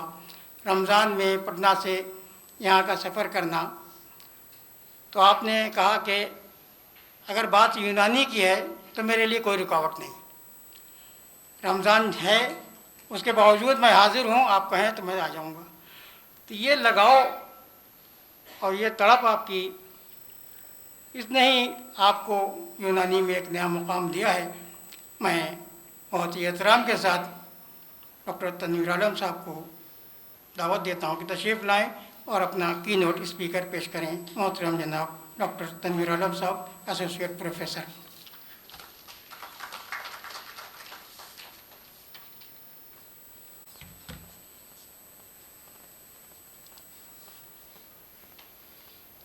अस्सलाम वालेकुम। शुक्रिया खालिद साहब, इशू के पैटर्न साहब, इशू के चेयरमैन साहब, सेक्रेटरी साहब और मौजूद डाइस पे बैठे हुए गेस्ट, वाइस चांसलर साहब, खूबसूरत यूनिवर्सिटी एरा, तकबील तिब के एक्स प्रिंसिपल साहब, मौजूदा प्रिंसिपल साहब, प्रोफेसर, वहाँ के हमारे बड़े भाई, अब बाकी यहाँ लखनऊ के मौजूद सामिन यूनिवर्सिटी के स्टूडेंट, फैकल्टीज़, इस ताल्लुक़ से चूँकि की नोट स्पीकर का हुक्म हुआ है मुझे स्पीक का, तो थोड़ा सा मैं चाहूँगा अटेंशन इस सेंस में। इब्न सीना सिर्फ ऐसी हस्ती नहीं है जिसके बारे में हम लोग आधा घंटा, 20 मिनट, 25 मिनट, 15 मिनट में बात मुकम्मल करें, लेकिन वो ऐसी हस्ती है कि हर मौके से उस पर बात की जानी चाहिए। उससे पहले कि हम उनके बारे में जानें, हम ये भी समझते हैं कि दुनिया में जब इब्न सीना का दौर था, कुछ लोगों को ऐसा लगता होगा कि बहुत प्रिमिटिव एरा है वो, लेकिन उससे पहले राज़ी आ चुके थे। ज़करिया राज़ी ने, जिसको कहा जाता है कि उसने पूरी ज़िंदगी हॉस्पिटल में गुजारी, कहीं से कुछ चीज़ सीखा नहीं, हर वो चीज़ें जो उन्होंने नोट की, अपनी किताबों में लिखा, सब वो क्लिनिकल ट्रायल ही था। उससे पहले अलकिंदी आ चुके थे। अलकिंदी को कहा जाता है कि अरबी ज़बान का सबसे पहला और ओरिजिनल फिलोसफर था वो। उससे पहले अलजाहिज़ आ चुके थे। अलजाहिज़ के बारे में हम पढ़ेंगे, उनकी आंखें बड़ी बड़ी थी और वो क्रिप्टोग्राफी बहुत अच्छा जानते थे। मतलब आज के दौर में जो कोडेड मैसेज होता है ना, कि ख़ास के जो स्पाई लोग यूज़ करते हैं, he was expert in that. उसके बाद कुछ लोग उनसे चिढ़ने लगे, ये होता है अक्सर, टैलेंट की कदर हर शोबे में एक लिमिट तक ही होती है। तो फिर उनको बैन कर दिया गया इन चीज़ों को फिलोसफी पे लिखने के लिए, तो वो पेड़ पौधों पे लिखने लगे। जो जानवर दिखता था उस पर लिख जाते थे। लिखते लिखते पहली बार ओरिजिन ऑफ लाइफ का फिलोसफी जो थ्योरी था वो उन्होंने ही दिया। डार्विन बहुत दिन बाद आए उसके, आप उनकी बुक अवेलेबल है, पढ़ सकते हैं।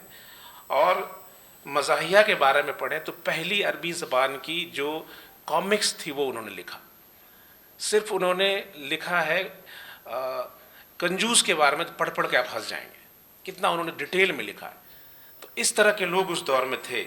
उस दौर में आपको इब्न सीना से पहले हाउस ऑफ विजडम, जिसको आप कहते हैं कि बैतुल हिकमत यानी ग्रेट लाइब्रेरी ऑफ बगदाद थी, उस लाइब्रेरी का ये था, जैसे ज़्यादातर हम लोग अभी हिस्ट्री पढ़ते हैं तो हम लोग को लगता है खास के जो पैलेस्टीन कन्फ्लिक्ट चल रहा है कि ये ज्यूज़ मुस्लिम क्रिश्चियंस लड़ते रहे, लेकिन जब हाउस ऑफ विजडम बन रहा था, आप उस वक्त की बात देखेंगे तो जो बगदाद के खलीफा थे सिसली में, इटली में, जो उनके अगेंस्ट बैठे थे, उनको भी लेटर लिख दे कि तुम्हारे पास कोई किताब है तो उसकी कॉपी मेरे पास भेज दो। इवन कि चाइना को उन्होंने लेटर लिखा कि तुम्हारे पास जो किताबें भेज दो, तो 50 या 100 ऊँट पे भर के किताबें आई। इंडिया के लोग किताब लेके, पूरी दुनिया का वो इंटेलेक्चुअल सेंटर बन गया था हाउस ऑफ विजडम, जिसमें एक जगह बैठ के अलग अलग मज़ाहिब और वो जो नहीं मानते दीन को, एथिक्स जिसको कहते हैं, वो भी बैठ के लिखा करते थे। और आपको ये जान के बहुत हैरानी होगी कि हुनैन बिन इसहाक जो क्रिश्चियन था, उसको उस इदारे का हेड बनाया मुसलमानों ने। तो साइंस नॉलेज की के फ्लॉली बहने में मुसलमानों का कंट्रीब्यूशन बहुत शानदार रहा है। लुइस एंड मैग्नर की एक बुक है हिस्ट्री ऑफ मेडिसिन, उसमें लिखा है कि यूरोप जब सो रहा था, ज़करिया राजी, इब्न सीना इतने लंबे दौर तक मेडिसिन पे राज कर रहे थे, वो चाहते तो उस मेडिसिन का नाम राजी मेडिसिन रख देते, लेकिन ईमानदारी से उसने यूनानी मेडिसिन ही कहा उसको। आज तक अरबियन साइंटिस्ट ने किसी ने भी अरबिक मेडिसिन नहीं लिखा, हमने बाद के लोगों ने उसको टर्मिनोलॉजी दी। तो इस तरह के दौर के गुजर जाने के बाद इब्न सीना आए। आप समझिए कि इब्न सीना कितना बना बनाया ग्राउंड था उनके लिए, माहौल बना हुआ तब आए, इसलिए वो बहुत रेयर नहीं थे हमारे लिए। आप समझिएगा कि उससे पहले double blind placebo control study कर चुके थे ज़करिया राजी, ट्रायल हो रहा था, उसके बाद इब्न सीना आए। तो इसलिए जो इनकी राइटिंग्स है इसलिए मास्टरपीस बनी। इब्न सीना की जो राइटिंग्स है उसको सेकंड बाइबल का नाम दिया गया। हम दूसरा कुरान किसी को नहीं कह सकते, किसी किताब को। क्रिश्चियन हमसे ज़्यादा ऑर्थोडॉक्स होते हैं, उन्होंने सेकंड बाइबल इसको कहा। तो इस ताल्लुक से अगर हम इब्न सीना की बातों को समझेंगे उस एरा में जाके कि 10th और 11th सेंचुरी में वो बंदा क्या लिख रहा था, वो भी इतने कम वक्फे में, भागम भाग की ज़िंदगी। लोग कहते हैं कि उसने इतना रात में इतना पढ़ा उस बंदे ने कि उसकी आंखें खराब हो गई। और उस दौर, उनसे पहले के दौर में आप देखें कि एस्ट्रोनॉमी पे इतना काम हो गया कि अभी भी रात में जो आप तारे देखते हैं, 2/3 तारों का दुनिया में नाम मुस्लिम साइंटिस्ट या अरबिक नामों पे। हाजी, जो इब्न हाजिज का नाम मैंने कहा, उनके नाम पे भी एक 83 किलोमीटर लंबा एक स्पेस में सितारा है जिसका नाम उसके नाम पे। तो इस दौर के बाद इब्न सीना हमारे पास आए। इब्न सीना की सबसे पहले तो इशू का शुक्रिया कि इस मौके से मुझे याद किया, लेकिन रमज़ान है तो उसका ख्याल मैं रखूँगा कि जल्दी जल्दी मैं इससे निपटूँ। ये जगह है बुखारा, जो अभी आप देखेंगे बहुत बढ़िया टूरिस्ट प्लेस डेवलप हो रहा है। कहते हैं मक्का के बाद सेकंड लार्जेस्ट पिलग्रिमेज मुसलमानों का यहाँ पे पहुँच रहा है। यहाँ पहुँचेंगे देखिए तो बहुत खूबसूरत जगह, यहीं पे उनका जन्म हुआ। उज़्बेकिस्तान जो जगह वहाँ पे है, लेकिन उस वक्त ये पर्शियन एम्पायर के अंडर था ये एरिया जहाँ पे इब्न सीना पैदा लिए। इब्न सीना ने बहुत जल्दी, इतना तेज़ 10 साल में हाफिज़ हो गए वो। फ़िलासफ़ी पे उस वक्त जितनी भी किताब मौजूद थी, कहते हैं कि सबसे बड़ा फ़िलासफ़र माना जाता था इसको बुकरात को, उससे आगे निकल गया, उस पर किताबें लिख दी। मैथमेटिक्स, इंडियन सब्ज़ी बेचने वाला एक था, उससे उन्होंने सीखा। मंतिक, लॉजिक, दीन के बारे में, फ़िक़्ह, तबीयत, मेडिसिन के बारे में मसीह से सीखा उन्होंने। और फिर बुखारा के जो अमीर थे, 17 ईयर्स में एक ना ट्रीट होने वाली बीमारी को जब उन्होंने ट्रीट किया, यहाँ से टर्निंग पॉइंट हुआ उनके लाइफ का। जो उनकी बड़ी शाही कुतुब खाना था, उसमें शाही कुतुब खाना में उनकी एंट्री शुरू हुई। वहाँ से इब्न सीना ने किताबों का मुताला शुरू किया। और फिर अब जब देखते हैं इब्न सीना को तो अल कानून जैसे बुक सामने आती है। और ये बुक उससे पहले भी एक बुक आई थी, लेकिन इसकी बात करें, ये अल कानून जो बुक आई, इस बुक में इन्होंने पहली बार ऐसी बीमारियों का इलाज लिखा जो उससे पहले अवेलेबल जो यूनानियों की बुक थी उसमें नहीं था। बहुत एम्फेसिस के साथ anaesthesia, analgesics, anti inflammatory drugs इन्होंने जो है ना वो बेड साइड में, आपने अभी जिक्र सुना होगा फाउंटेन से जो फाउंटेन जो फव्वारा आता है वहाँ पे कैसे पेशेंट्स को लिटा के ट्रीट करते थे। म्यूज़िक थेरेपी इन्होंने स्टार्ट किया। रिसेंटली आप देखिएगा कि ऑनलाइन आपको आएगा कि म्यूज़िक के अलग अलग आपको बन गए हैं वो ऐप कि आपको नींद लाने के लिए इस तरह की म्यूज़िक सुननी। बच्चों के आप टीवी पे देखते हैं 11 बजे के बाद कुछ इस तरह का कार्टून आता है कि बच्चे देखते देखते सो जाए। These are the latest thing. Ibn Sina ने तब ये बात करी थी इस पे। मेंटल बीमारियों में साइकेट्री और वो सब, डिप्रेशन, गुस्सा, गम तो आप जानते हैं। इश्क को पहली बार बीमारी कहा इब्न सीना ने कि मेंटल डिसऑर्डर है। इस तरह की चीज़ उन्होंने लिखा। बहुत चैलेंजिंग काम था उनका। इसी तरह से एक बहुत उम्दा बुक है उनकी, किताब शिफा। अक्सर लोग इससे समझ लेते हैं कि शायद मेडिसिन पे ये बुक है, जबकि ये मेडिसिन पे बुक नहीं है। ये खास के इंटेलेक्ट को या फिर नॉलेज को इग्नोर करने वाले लोगों के लिए उन्होंने लिखा है। इसलिए इसका जो मेन मामला लॉजिक, फिजिक्स, मैथमेटिक्स और मेटाफिजिक्स, ये चार, इसका थोड़ा थोड़ा मेडिसिन का भी जिक्र है। सिर्फ फिजिक्स में general principles, celestials and terrestrial bodies, primary element, psychology, geometry, astronomy, natural science, medicine, metrology and mineralogy, latest science है ये सब, बॉटनी, ज़ूलॉजी, सारी चीज़ें इसमें हैं, लेकिन ये मेडिसिन पे नहीं है। इस बुक को और मशहूर होना था, सिर्फ ट्रांसलेशन का काम इस पे सही से नहीं हुआ, जिसकी वजह से इब्न सीना की अल कानून जो फोकियत ले गई। बहुत उम्दा बुक थी इनकी। आगे अगर आप अल कानून की बात करें, मास्टरपीस है। आपने बहुत बार सुना होगा कि वेस्टर्न यूनिवर्सिटीज़ में 7 सेंचुरी तक इसको पढ़ाया गया। इसकी वजह थी कि बुकरात के बाद पहली बार मेडिसिन को किसी ने सिलेबस का फॉर्म किया और वो उससे भी आगे चले गए। इब्न सीना ने काउज एंड इफेक्ट की थ्योरी को बहुत इंपॉर्टेंट दिया। हर वो काम जो उनके मुशाहिदे में नहीं आता था ज़्यादातर इग्नोर होता था। एविडेंस बेस्ड मेडिसिन जितनी होती, सर ने जैसा कहा कि आपको वैलिडेट करना है। आयुष की जितनी भी थेरेपीज़ है, जितना भी इनके नुस्खे हैं, हज़ारों साल से चल रहे हैं। सरकार ने भी कहा है कि आप इसको चलाइए, लेकिन एविडेंस जनरेट कर लीजिए।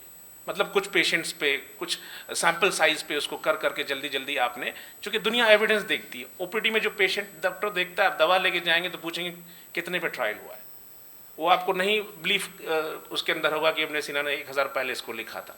आज के ताल्लुक से, आज के पैरामीटर्स एविडेंस बनाना, इब्न सीना ने ये काम शुरू कर दिया था। दवाओं का ट्रायल, इवन के पहली बार एनिमल पे कैसे ट्रायल होना चाहिए उसके जो रूल्स हैं इब्न सीना ने लिखे, बताया किस तरह करना है इसको। 700 ड्रग्स का जिक्र आया इसमें, जिसमें से आप देखेंगे सिंगल ड्रग्स आप ये जो कंपाउंड ड्रग का जिक्र आया, ट्रॉमा, एक्सीडेंट्स, बोन सेटलिंग्स, ये सारे ट्रीटमेंट्स इन्होंने बताए अपनी किताब में। इसी तरह से एनाटॉमी का आप देखें, ये उनकी बुक का एक हिस्सा है। ज़्यादातर इब्न सीना के बुक के जो ये इस तरह की जो पिक्चर्स आती है वेस्टर्न लाइब्रेरी से निकल के आती है। उन्होंने प्रिजर्व किया इन चीज़ों को। और हमारे साथ थोड़ा ये भी हुआ कि हाउस ऑफ विजडम जहाँ पे ये चीज़ें ज़्यादा स्टार्ट थी, 1258 में चंगेज़ खान ने उसको डिस्ट्रॉय किया। उससे पहले भी एक बार जब हज़रत उमर के दौर में बगदाद, ईरान वाला हिस्सा फतह हुआ था, तो एक बड़ी लाइब्रेरी मिली। उस वक्त जब वहाँ से उनसे कम्युनिकेट किया गया कि इन किताबों का क्या करें हम, थोड़ा सा कंट्राडिक्ट है, लेकिन जो मेरी रीच है वहाँ तक, उन्होंने कहा कि इन किताबों की अगर ज़रूरत मेरे लिए होती तो अल्लाह ने सारी वो इल्म हम तक पहुँचा दी होगी, इसको डिस्ट्रॉय कर दो। तो उस एरिया, उस खित्ते में आप देखें कई बार लाइब्रेरी तबाह हुई है। फिर जब बगदाद इन्वेड हुआ सद्दाम के दौर में, उस दौरान भी कुछ इनके रिमेन्स थे जो लूट लिए गए। तो इसलिए इनके जितने भी सोर्स मिलेंगे आपको, नेशनल लाइब्रेरी ऑफ अमेरिका से मिलेगा या वेस्टर्न कंट्रीज की किसी लाइब्रेरी से इसके फ़ोटोज़, इमेज मिलेंगे, और वो हमारे ही चीज़ों पे, इनकी ही चीज़ों पे वो लगा देते हैं कैटलॉग कि आप कहीं शेयर नहीं कर सकते हैं। ये रेफरेंस अगर देंगे तो फिर ये प्लेजरिज्म आ जाएगा बिना हमारे उसके। तो वहाँ से चीज़ें, एनाटॉमी का, अगर पेन की बात करें, दुनिया में दर्द को पहचानने का कोई इंस्ट्रूमेंट नहीं बना अब तक। गैलन ने इस पे 4 टाइप के दर्द बताए थे, इब्न सीना ने उसको बढ़ा के 15 टाइप्स ऑफ पेन बताया, जो आज तक चल रहा है। इब्न सीना से लेके अब तक कोई नया टाइप ऑफ पेन नहीं बना पाए दुनिया। तो ये एकदम मुसल्लम है, यही सारी चीज़ें। आज भी हम पेन कैसे देखते हैं, विजुअल एनालॉग स्केल से देखते हैं कि दर्द को या कलर के पैटर्न पे या नंबरिंग पे करते हैं। तो ये 15 टाइप ऑफ पेन जो हम एंजॉय कर रहे हैं, जिससे पेशेंट कंसल्टेशन करते हैं, it was given by the Ibn Sina, documented है इस पे रिसर्च पेपर भी। नब्ज़ जो आप देखते हैं, सुना भी होगा कि नब्ज़ से लोग पहचान लेते हैं बहुत सारी बीमारियों का। 1 लाख के आसपास नब्ज़ का जो तज़किरा है, इसकी जो बेसिक रूल्स हैं, जो इसके तरीके हैं, सब इन्होंने डॉक्यूमेंट किया कायदे से। इसी तरह से आप देखें तो एक स्टीम डिस्टिलेशन का प्रोसेस है, एलम्बिक करके एक आला होता था जिसमें करते हैं। तो ये चूँकि अल्केमिस्ट बहुत आसपास थे, ज़करिया राजी खुद अल्केमिस्ट थे, तो केमिस्ट्री का बहुत दौर दारा था उस वक्त, और ख़ास कर जो ड्रग प्रिपरेशन करते थे उसमें इसका बहुत एसेंशियल ऑयल जो तैयार करते थे, और ख़ास के एक जो गुलाब का ऑयल बनता है, जो डिस्टिलेशन प्रोसेस उसके अर्क बनते हैं, ये सब सारे प्रोसीजर्स, परफ्यूम्स जो आप इस्तेमाल करते हैं, बहुत खुशबूदार दवाएं या खाने वाली चीज़ें इस्तेमाल करते हैं, इस प्रोसेस से एक्सट्रैक्ट निकालने का जो मौजूद इब्न सीना है। तो उसके बाद अब देखिए फार्मेसी यूनिवर्सिटी में जो ड्रग प्रोडक्शन का है पूरा कितना बेस बना ये इंस्ट्रूमेंट, जिसकी वजह से हम एक्सट्रैक्ट को निकाल पाए और डिफरेंट टाइप ऑफ ड्रग्स को आगे ले जा सके। इसी तरह से डिजीज़ ट्रांसमिशंस के बारे में आप देखें कि अभी कोविड आया था तो किस तरह से हम लोग सिर्फ और सिर्फ बचाव का एक बेहतर तरीका था डिजीज़ को ट्रांसमिट होने से रोक देना। ये सारी चीज़ें आप वबा के ताल्लुक से पढ़ें तो उनसे भी पहले लोगों ने कहा कि जब एक बार वबा फैल जाए, कंटीजियस डिजीज़ हो, डिस्टेंस मेंटेन करना है, उस एरिया में नहीं जाना, एब्सटेंट होता है, क्वारंटीन का मसला होता है, आइसोलेशन का, डिटेल में इब्न सीना ने इसके बारे में लिखा है।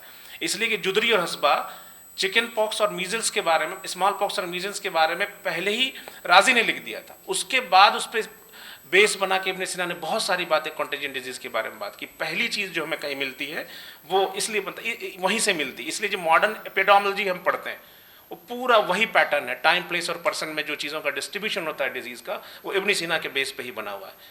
फिर आगे जाके ट्यूबरक्लोसिस का, इससे पहले जितने यूरोप के साइंटिस्ट थे ट्यूबरक्लोसिस को वो कॉन्टेजियस डिजीज़ नहीं मानते थे, वो नहीं मानते थे कि एक दूसरे से फैलता है।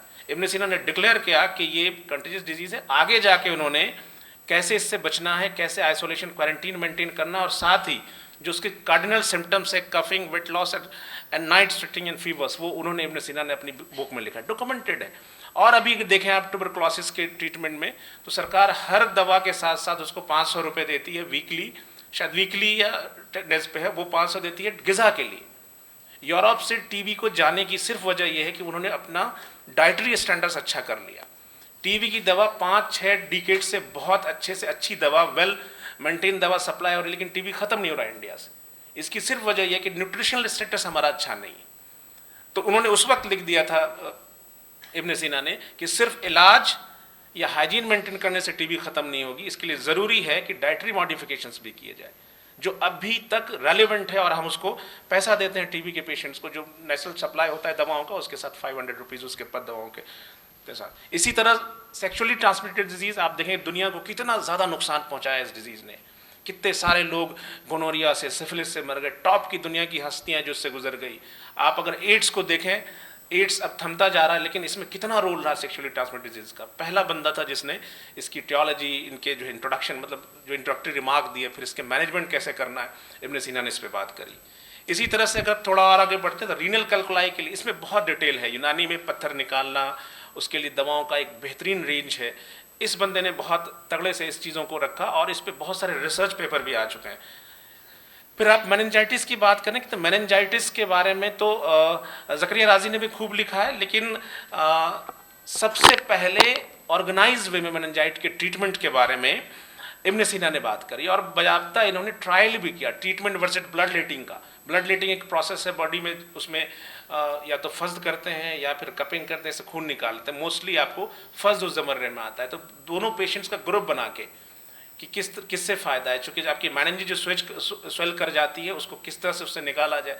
फिर मुझे लगता है कि 10-20 कम से कम मुरतब नुस्खे हैं उसके मेनिंजाइटिस से निकलने। अलग अलग मिजाज वालों को जो मेनिंजाइटिस होगा, मेनिंजाइटिस की खुद ही अलग अलग शक्लें हैं, उसको कैसे ट्रीट करना, ये पूरा इब्न सीना ने सबसे पहले इसके सिम्टम्स, इसका डिटेल इब्न सीना ने दिया।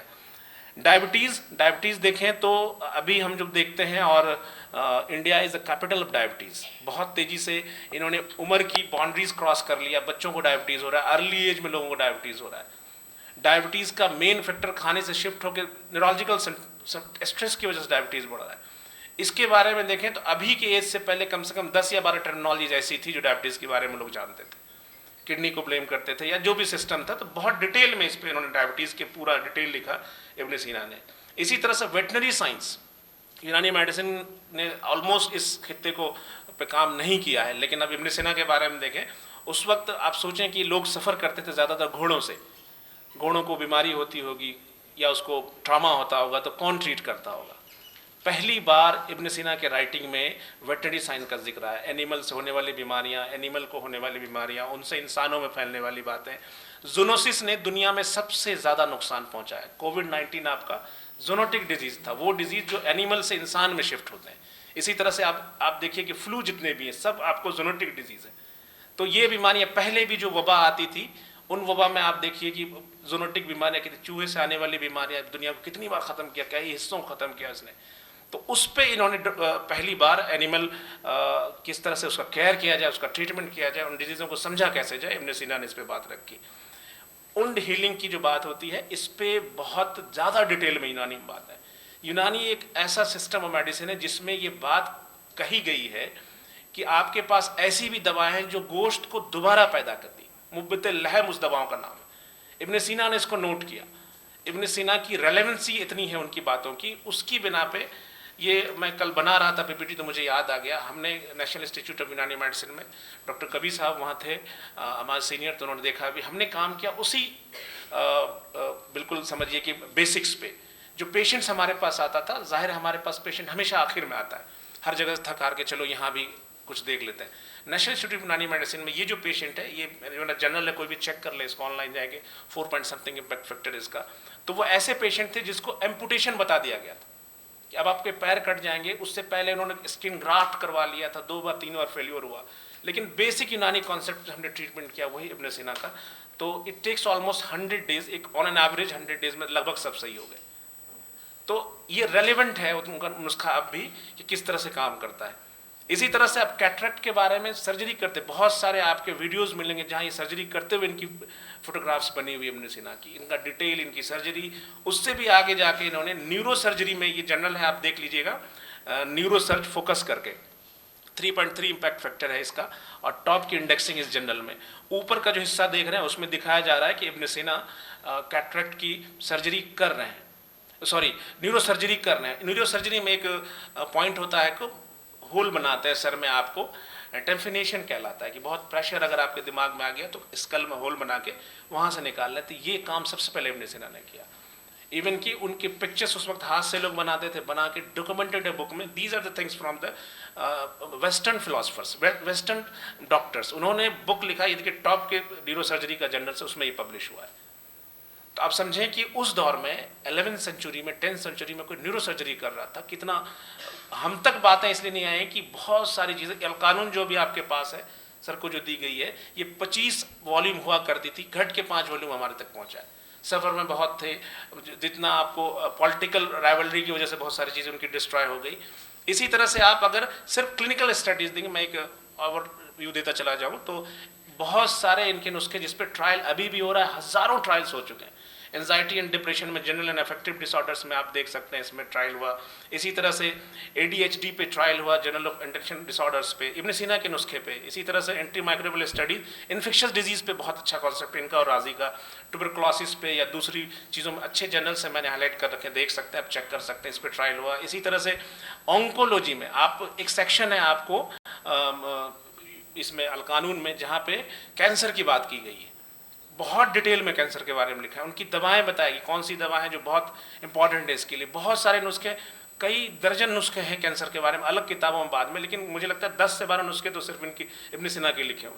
तो इस पे ट्रायल हुआ बाद में आपके कोलोरेक्टल कैंसर पे, ब्रेस्ट कैंसर पे, ये देख सकते हैं। न्यूरोलॉजी जो बहुत तेज़ी से अल्जाइमर, डिप्रेशन, टेंशन, पार्किंसंस बढ़ रहा है, उस पर भी इनके नुस्खों पर ट्रायल हुआ। इसी तरह से आप कार्डियोवास्कुलर डिजीज़ें देखें तो इस पे भी हाइपरलिपिडिया, हाइपरटेंशन पे इब्न सीना के बताए हुए दवाओं पे। कार्डियोलॉजी में तो जैसा सर ने भी जिक्र किया खालिद साहब ने, कि पहली बुक थी दुनिया में जिसने स्पेसिफिक दवाओं का एक कलेक्शन इकट्ठा किया कि ये 62, 63, 64 नंबर थोड़ा आगे पीछे, ये दवाएं जो सिर्फ कार्डियोलॉजी के लिए, इब्न सीना ने उस पर बहुत सारे काम हुआ है और हो भी रहा है। ये कुछ ऐसी सिंगल दवाएं हैं जो स्क्रीनशॉट के तौर पे बता रहा हूँ, जिस पे क्लिनिकल ट्रायल्स हो चुके हैं। क्लिनिकल ट्रायल्स तो इस दवाओं का जिक्र और भी पैथीज में है, लेकिन इब्न सीना ने जो इंडिकेशंस बताए थे इन दवाओं का कहाँ इस्तेमाल होता है, ये पेन के लिए इस्तेमाल होता है, ये दवाएं एंटी इन्फ्लामेटरी के तौर पे इस्तेमाल होती हैं, तो उन प्रॉपर्टीज़ पे इस पे काम हो चुका है इब्न सीना के। इसलिए और इब्न सीना की अगर लेगेसी की हम बात करते हैं तो ऐसा नहीं है कि इब्न सीना की जो चीज़ें हैं वो रेलिवेंट नहीं है। इवन के सिर्फ और सिर्फ अब यूनानी मेडिसिन का अगर आप देखें, चयन देखें तो 27 से 28 ऐसे इदारे हैं, एक इदारे की डिप्टी डायरेक्टर हमारे साथ बैठी भी हुई हैं जो सिर्फ रिसर्च के ताल्लुक से काम करता है। 50 से ज़्यादा हमारे कॉलेज हैं। इसके अलावा सेंट्रल एशिया में ईस्टर्न मेडिसिन जो आप पाकिस्तान में प्रैक्टिस होता है, वो भी यूनानी का है। ये ग्यूर मेडिसिन जो वेस्टर्न चाइना में होता है, ये भी यूनानी का है। इसी तरह से कुछ यूरोपियंस में, खास के ग्रीस में जो ट्रेडिशनल मेडिसिन है, सब यूनानी बेस पे काम कर रहे हैं। इब्न सीना की अगर आप लेगेसी देखें तो इब्न सीना से पहले कई सौ दवाओं का जिक्र था, बहुत सारी बीमारियों की, डिजीज़ के ट्रीटमेंट लिखा गया था। लगभग इब्न ओबैसबा की एक बुक है हिस्ट्री ऑफ मेडिसिन में 200 प्लस ऐसे डॉक्टर्स थे यूनानी के जो इब्न सीना से पहले आ चुके थे। ऐसे लोग थे जिन्होंने बहुत काम किया। 40 से 50 तो ऐसे थे जो सिर्फ आंखों के डॉक्टर थे। किसी का नाम सिर्फ कोहाल पड़ गया, चूँकि सुरमा से वो ट्रीटमेंट करते थे अरब्स में। इतने सारे लोग आने के बाद भी इतना रेलेवेंट इब्न सीना इसलिए है कि इसने एविडेंस बेस्ड मेडिसिन पे काम किया। उन्होंने लोगों पे ट्रीटमेंट करके दिखाया और उस चीज़ को नोट किया कि चीज़ें कैसे असर करती हैं। इसलिए आज जो पब्लिक हेल्थ सेक्टर है उसमें इब्न सीना की थ्योरीज, एपिडेमोलॉजी, साइंटिफिक टेम्पर, ये बहुत मैटर करता है। ये इब्न सीना का हमदान का वो जहाँ पे उनका मकबरा है वहाँ पे ये बना हुआ है, ये टाउन टाइप का। और इब्न सीना का एक फेमस कोट था कि जो लाइफ की लंबाई है, उम्र की जो लंबाई है, उससे ज़्यादा मैटर करता है कि उम्र आपकी चौड़ी कितनी है। 56 साल में वो रमज़ान में ही हमदान में ईरान में गुजर गए 22/6/2023 में। और ये बात वाकई उनकी ज़िंदगी के हिसाब से बहुत इम्पॉर्टेंट है कि 56 साल मिला, 10 साल में उन्होंने हिफ्ज़ किया। लेकिन अगर उनकी किताब के ताल्लुक से देखा जाए, अगर अल कानून की बात की जाए तो अल कानून की डेप्थ के साथ साथ उसकी लेंथ भी इतनी लंबी है कि हज़ारों साल बाद, 1000 साल होने के बाद भी उस इतना ही रेलेवेंट है। हज़ारों पेशेंट्स डेली देखे जा रहे हैं उनके नुस्खे पे। आपके लखनऊ में 2 इदारा ऐसा है गवर्नमेंट का, फिर प्राइवेट है, जहाँ पे इब्न सीना के बेसिक्स पे, उनके प्रिंसिपल्स पे पेशेंट्स को लिखे जा रहे हैं। हम उस एरा में है जहाँ पे के पार्क कहता है, मॉडर्न मेडिसिन की बुक है के पार्क, फर्स्ट ईयर में पढ़ते हैं आप हाइजीन की। We are living in the era of the failure of the medicine, because medicine का जितना फ़ायदा होना चाहिए उससे ज़्यादा नुकसान हो गया है। WHO की रिपोर्ट है कि 2047 तक हर 3 सेकंड में एक आदमी मरेगा सिर्फ एंटी माइक्रोबियल ड्रग रेजिस्टेंस की वजह से। आप देखें कि पूरी दुनिया में बीमारी 72% नॉन कम्युनिकेबल डिजीज़ है, जिसमें एंटी माइक्रोबियल दवाओं की कोई ज़रूरत ही नहीं। No antibiotics, no anti fungal, no anti viral दवाएं। तो ये दौर है आपको इस थ्योरीज़ को, इस प्रोजेक्ट को और रेलेवेंट और वैलिडेट करने का। यूनानी कॉलेज इस पे कर रहा है। इंशाल्लाह कोलैबोरेशन की जहाँ तक बात है, अगर हम हाउस ऑफ विजडम के टाइप का कोलैबोरेशन करें तो एरा जो कॉलेज है, ये जो यूनिवर्सिटी है, जो मेडिकल कॉलेज है, ये बेहतरीन प्लेस है इसके लिए। शुक्रिया आप सबका इस मौके पे बोलने के लिए मुझे बोला। इस पर बहुत सारी बातें की जा सकती थी, लेकिन महदूद वक्त में जो बातें मैंने रखी, अगर कुछ इसमें करेक्शंस होगा तो मैं दावत देता हूँ सबको। अस्सलाम वालेकुम। बहुत शुक्रिया। प्रोफेसर तनवीर साहब के लेक्चर से मालूम हुआ कि इब्न सीना साहब का आज भी कितना ज़बरदस्त रेलेवेंस मौजूद है मेडिकल फील्ड में। हमारे यहाँ पर सारे माहिरीन मौजूद हैं मेडिकल फील्ड के। उन्होंने महसूस किया होगा कि इब्न सीना साहब ने वाकई अल्लाह ताला ने उनसे जो काम लिया है वो कितना अहम है। हम आज के हमारे मेहमान ख़ुसूसी पद्मश्री डॉक्टर मंसूर हसन साहब, अब उनको बैठने में कुछ तकलीफ़ हो रही है, तो मैं चाहूँगा कि आप अपने ख्यालात पेश करें और उसके बाद फिर प्रोग्राम थोड़ा सा प्रोग्राम रह गया, उसके बाद आपकी तकरीर के बाद वो आगे होगा इंशाल्लाह। प्रोफेसर मंसूर हसन साहब। ज़बरदस्त मेहरबानी कि आपने 88 साल के करीब करीब गायब होने वाले शख्स को जिंदा कर दिया। नहीं, मैं सिर्फ इतना कहना चाहता था कि मुझे बहुत खुशी है कि इस इंस्टीट्यूशन में इतना अच्छा काम हो रहा है और आज की महफिल एक रिमाइंडर है, एक यादगार है, याददाश्त भी है और यादगार बन जाएगी कि इतनी खूबसूरती से आप तमाम लोगों को ला के यहाँ इस बात का जिक्र कर रहे हैं कि देखिए पुराना क्या था, पास्ट क्या था और अब फ्यूचर क्या है। मैं सिर्फ इतना ही आपसे कहना चाहूँगा, ज़्यादा बोलना नहीं है, कि जब कार्डियोलॉजी का जिक्र आता है तो मेरे बुज़ुर्ग डॉक्टर NN गुप्ता साहब, डॉक्टर RV सिंह साहब, जब मैं विलायत से वापस आया 1965, तो उन्होंने कहा कि बेटे तुम वापस मत जाओ, तुम यहीं काम करो और जाओ ढूंढो। तो मुझे बड़ी खुशी है कि मकबूल अहमद लारी साहब ने हलवासिया साहब ने दान दिया, उससे लारी कार्डियोलॉजी बना। और ये चीज़ उन लोगों की खूबसूरती देखिए, हमारे बुज़ुर्गों ने ये कहा, हमारे टीचर्स, हमारे सीनियर के, देखो बेटे कोई कॉन्ट्रैक्टर बनाएगा तो पता नहीं क्या बन जाए, उन्हीं से कहो। तो मकबूल अहमद साहब लारी के भतीजे ने और हलवासिया लोगों ने, उन्हीं की फैमिली ने खड़े होकर लारी कार्डियोलॉजी को बनाया। आपको सुन के खुशी होगी कि इस साल मेरे बच्चों ने 8,750 एंजियोप्लास्टी की, 3rd highest in the country and 11th highest in the world. सैकड़ों आदमी वहाँ बेचारे औसत दर्जे के आते हैं और वहाँ उनके एक्यूट हार्ट अटैक्स में उनकी बारी होती है। और ये लखनऊ के लिए, हमारे मुल्क के लिए, इंसानियत के लिए एक पैगाम है। देखिए हम कुछ नहीं हैं, सबसे बड़ा पैगाम रसूल करीम सरवर कायनात ने और जितने भी बड़े बड़े बुज़ुर्ग गुज़रे हैं, हज़रत राम ने हमेशा ये बताया कि कभी अपने कुछ को मत समझो, हमेशा ये समझो कि मुझे अल्लाह ने, परमात्मा ने मौका दिया कि मैं ये कर रहा हूँ। मैं आपको सिर्फ इतना याद दिलाना चाहता हूँ कि ये जज्बा जब तक हमारे इस प्यारे मुल्क में रहेगा, हमारा मुल्क कंट्रीब्यूट करेगा। आपको हैरत होगी कि इस वक्त हिंदुस्तान के डॉक्टर्स, कार्डियोलॉजी का तो मैं कह ही रहा हूँ, सारी दुनिया में छाए हुए हैं और कंट्रीब्यूट कर रहे हैं टू द ह्यूमैनिटी, इंसानियत को। हार्ट की डिजीज़ के लिए कमाल की चीज़ें हैं। मेरा एक चेला है, मैं नाम नहीं लेना चाहता हूँ, उसने 125 मुर्दे के हार्ट जिंदा में लगा दिए दिल्ली में।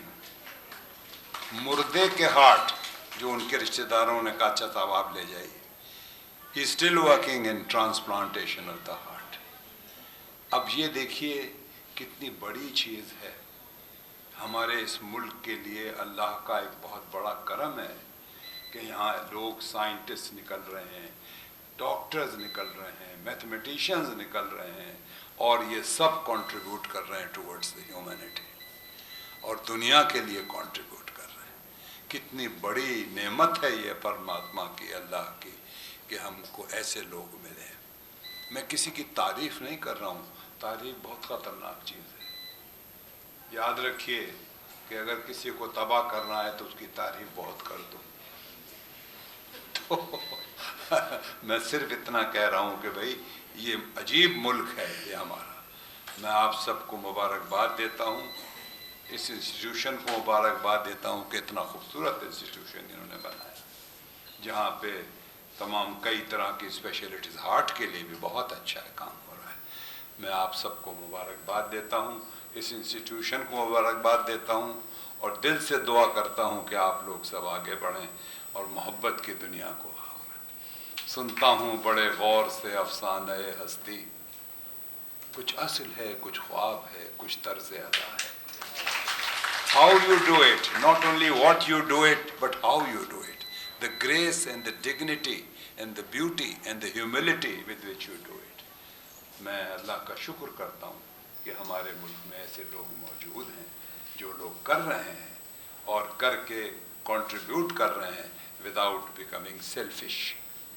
सारी दुनिया में इस वक्त पैसा, नाम, मैं सिंड्रोम। मुझसे किसी ने पूछा how will you define the world, I will say the world is becoming I me and mine syndrome. मैं करके हम लोग बकरे बने जा रहे हैं। लेकिन मुझे बहुत खुशी है कि ये जज्बा है। इस इंस्टीट्यूशन की भी मैं तारीफ़ करूँगा कि बड़ी मेहनत से इसको डेवलप किया गया और अल्लाह से दुआ करता हूँ, आप सबको मुबारकबाद देता हूँ और माफ़ी मांगता हूँ कि अब 88 साल की उम्र में शायद मैं भी कुछ बूढ़ी बूढ़ी होने वाला हूँ, तो अब ज़रा ज़्यादा ठहर नहीं सकता। आपसे माफ़ी मांगता हूँ और इंस्टीट्यूशन को शुक्रिया अदा करता हूँ।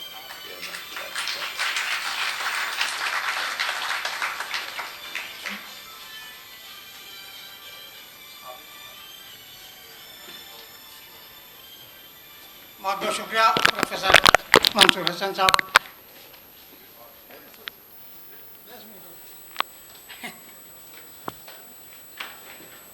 मैं दरख्वास्त कर रहा हूँ central research institute of Unani medicine Lucknow की director incharge, deputy director incharge doctor Najmul Sahar साहिबा से कि वो अपनी बात अलकानून से तिब के हवाले से रखें। डॉक्टर नजमुल सहर साहिब। अस्सलाम वालेकुम। यहाँ पे मौजूद, स्टेज पे मौजूद dignitaries of the dais and on that dais, आज इस वर्ल्ड यूनानी डे के मौके पर मुझे इशू के मुंतज़ीम ने मदऊ किया, उसके लिए हम उनका शुक्रिया अदा करते हैं और बहुत मुबारकबाद पेश करते हैं। जैसा कि अभी बहुत लंबी गुफ्तगू हुई डॉक्टर तनवीर साहब ने और डॉक्टर मेहदी साहब ने भी रोशनी डाली कि अलकानून की क्या अहमियत है, आज के दौर में भी वो कितना रेलिवेंट है, और डॉक्टर कवी साहब ने रोशनी डाली थी कि आयुष के क्या क्या प्रिविलेज एरियाज़ हैं, आयुष की क्या पॉलिसीज़ चल रही हैं हेल्थ के रिलेटेड। तो डॉक्टर मेहदी साहब ने कहा था कि हमें हैंडशेक करके काम करना चाहिए, कोलैबोरेशन से भी काम करना चाहिए। तो हमारा काउंसिल इस सिलसिले में बहुत कोलैबोरेशन से लोगों के साथ मिल के काम कर रहा है। हमारा MOU STT कॉलेज से भी है और बहुत सारे रिसर्च इंस्टीट्यूट से, जैसे नाइपर से है, सीमेर से भी कोलैबोरेशन से हम लोग काम कर रहे हैं। और आयुष जो मॉडर्न मेडिसिन को और यूनानी को मिल के काम करने की बात हुई है, तो ये भारत सरकार ने इस तरफ एक नया कदम बढ़ाया है कि MBBS के जो बच्चे होते हैं उनको आयुष के इंटर्नशिप के लिए 1 हफ्ते की ट्रेनिंग दी है।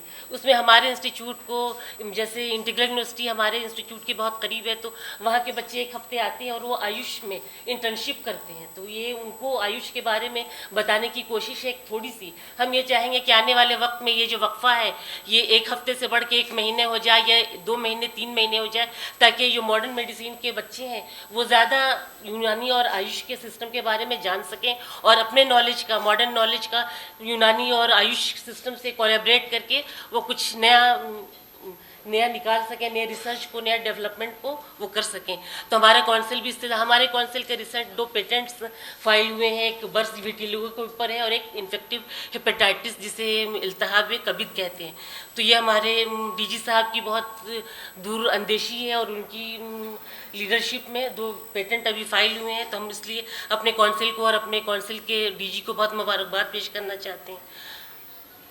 और जो इब्न सीना थी, इनकी जो अभी बहुत सारी बातें हुई, तो मॉडर्न वे में इनके भी इनोवेशन को हम दोनों को कोलैबोरेशन से मिला के हॉस्पिटल बना सकते हैं। जैसे बताया अभी डॉक्टर अब्दुल कवी साहब ने कि गवर्नमेंट की स्कीम भी है कि आप लाइए, कोई ज़मीन दीजिए 2 एकड़, उसमें हम आयुष हॉस्पिटल डेवलप करेंगे। तो हमारे जो नए ग्रेजुएट और पोस्ट ग्रेजुएट निकल रहे हैं, हमारे यूनानी सिस्टम और आयुष सिस्टम की सबसे बड़ी ये है कि एक ये टैग जो है बेरोज़गारी की तरफ भी लग जाता है कि आयुष सिस्टम के ग्रेजुएट या पोस्ट ग्रेजुएशन तो कर लेते हैं, लेकिन गवर्नमेंट सेक्टर में उनको जॉब बहुत ज़्यादा नहीं मिल पाता है।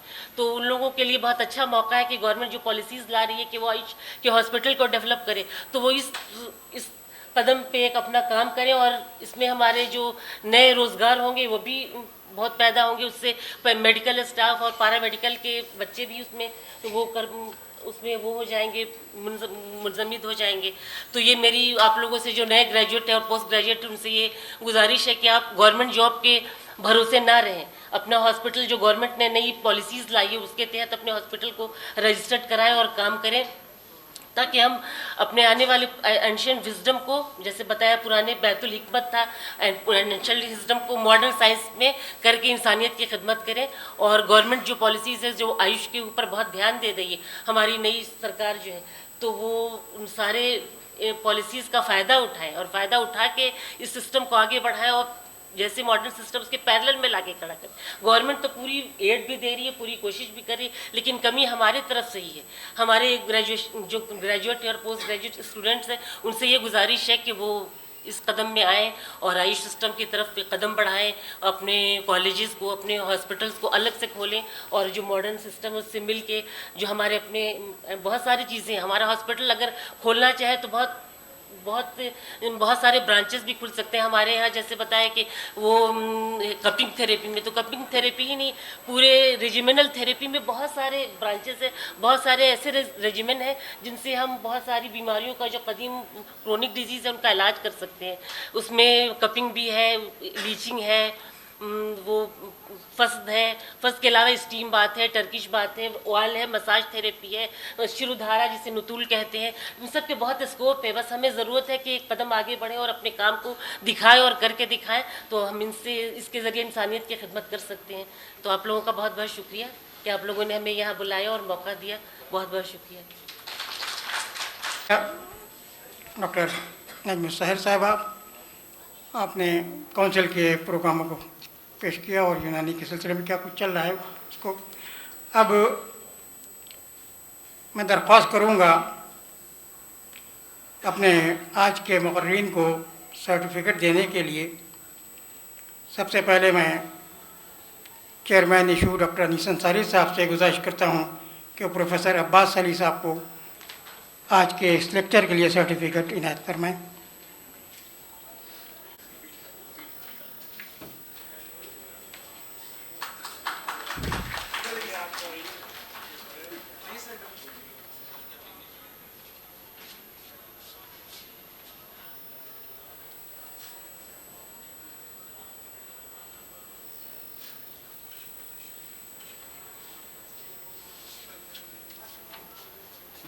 खालिद रशीद साहब से दरख्वास्त है कि डॉक्टर तनवीर आलम साहब के खिदमत में सर्टिफिकेट पेश करें।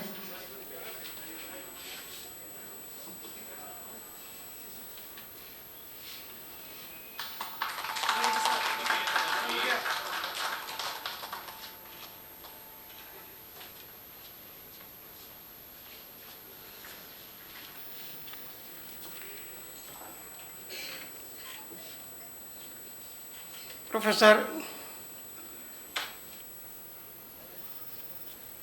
अकील साहब से गुजारिश है मेरी कि तशरीफ़ लाए और डॉक्टर अब्दुल कवी साहब को सर्टिफिकेट पेश करें।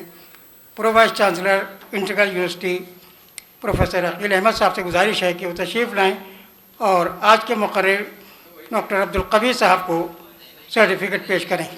नहीं, आप तशरीफ़ लाइए, इधर आइए, स्टेज पर आइए। अरे चलिए आप तो।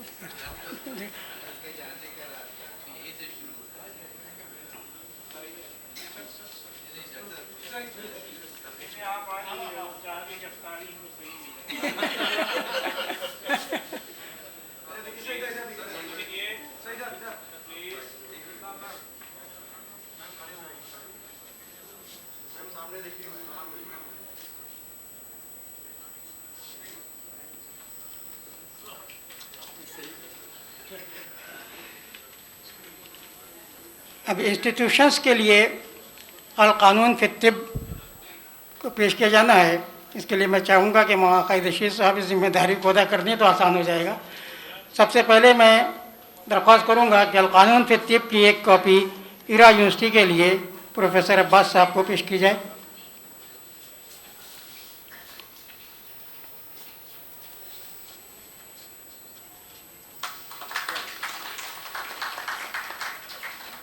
तकमील तिब कॉलेज के लिए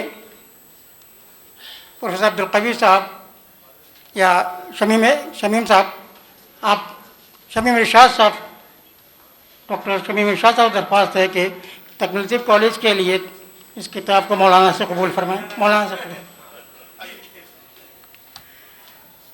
डॉक्टर सिराजुद्दीन अहमद साहब से दरख्वास्त है कि वो तशरीफ़ लाएँ और अब्दुल अली तिब्बिया कॉलेज के लिए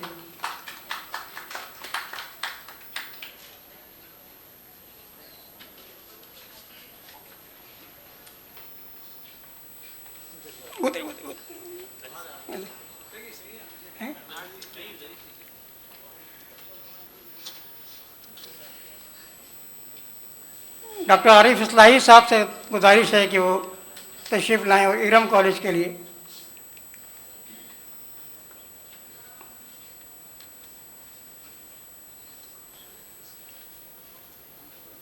डॉक्टर रिजवान रज़ा साहब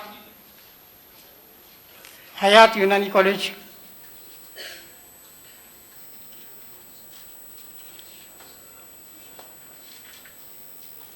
डॉक्टर नजम सहर साहिबा रिसर्च इंस्टीट्यूट लाइब्रेरी,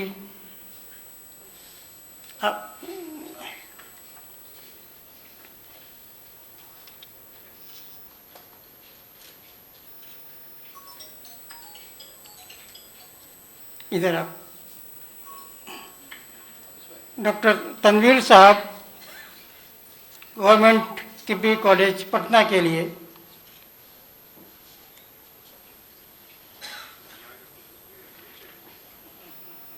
इंस्टीट्यूट की ख्वाहिश है कि हर मेडिकल इंस्टीट्यूट में अलकानून फिर तिब मौजूद हो ताकि तलबा उससे फ़ायदा उठा सकें।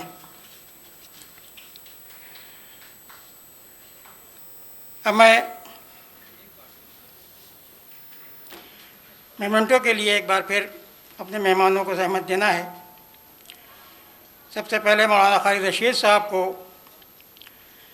मेमेंटो देने के लिए मेरी गुजारिश है कि डॉक्टर आमिर जमाल साहब तशरीफ़ लाएँ और मौलाना खालिद रशीद साहब की खिदमत में आज के इस वर्ल्ड मेडिसिन डे प्रोग्राम का मेमेंटो पेश करें।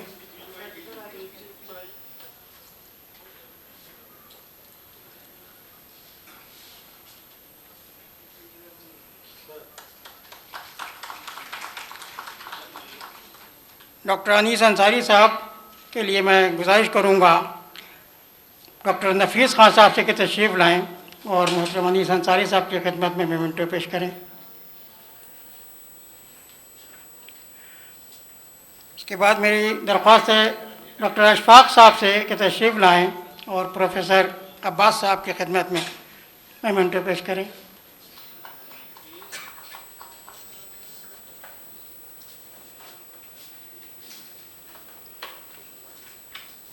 मैं गुजारिश करूंगा डॉक्टर मनीराम साहब से कि तशरीफ़ लाएँ और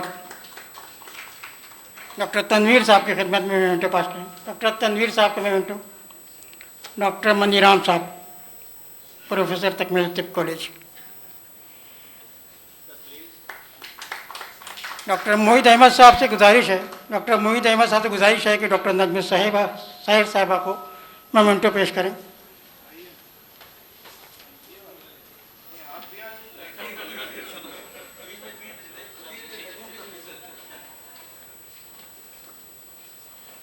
बड़ा संभलना पड़ता है जब आवाज दी जाती है। सोहेल सिद्दीकी साहब से गुजारिश है कि तशरीफ़ लाएँ और अनीस अंसारी साहब से मेमेंटो कबूल फरमाएँ।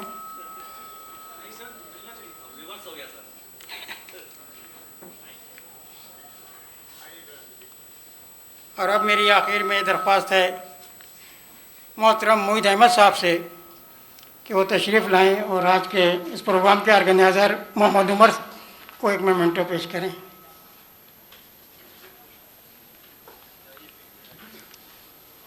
नहीं सॉरी, डॉक्टर मोहित अहमद साहब का मेमेंटो मोहम्मद उमर पेश करेंगे। जी जी जी, मोहित अहमद साहब के लिए मेमेंटो है। आप सीनियर वाइस चेयरमैन हैं इशू के और आपको मुस्तकिल फ़िक्र लगी रहती है इशू के प्रोग्रामों को लेकर के, बहुत ज़्यादा मुतवज्जा रहते हैं, तो आपको ख़ास करके तो ये बहरहाल ये आपके लिए है। जी जी अब मैं गुजारिश करूँगा आज के वर्ल्ड मेडिसिन डे प्रोग्राम के प्रिसाइड करने वाले डॉक्टर अनीस अंसारी साहब से कि तशरीफ़ लाएँ और सदारती खिताब से हम सबको मुस्तफ़िज़ फरमाएँ। जनाब डॉक्टर अनीस अंसारी साहब, chairman institute for social harmony and upliftment.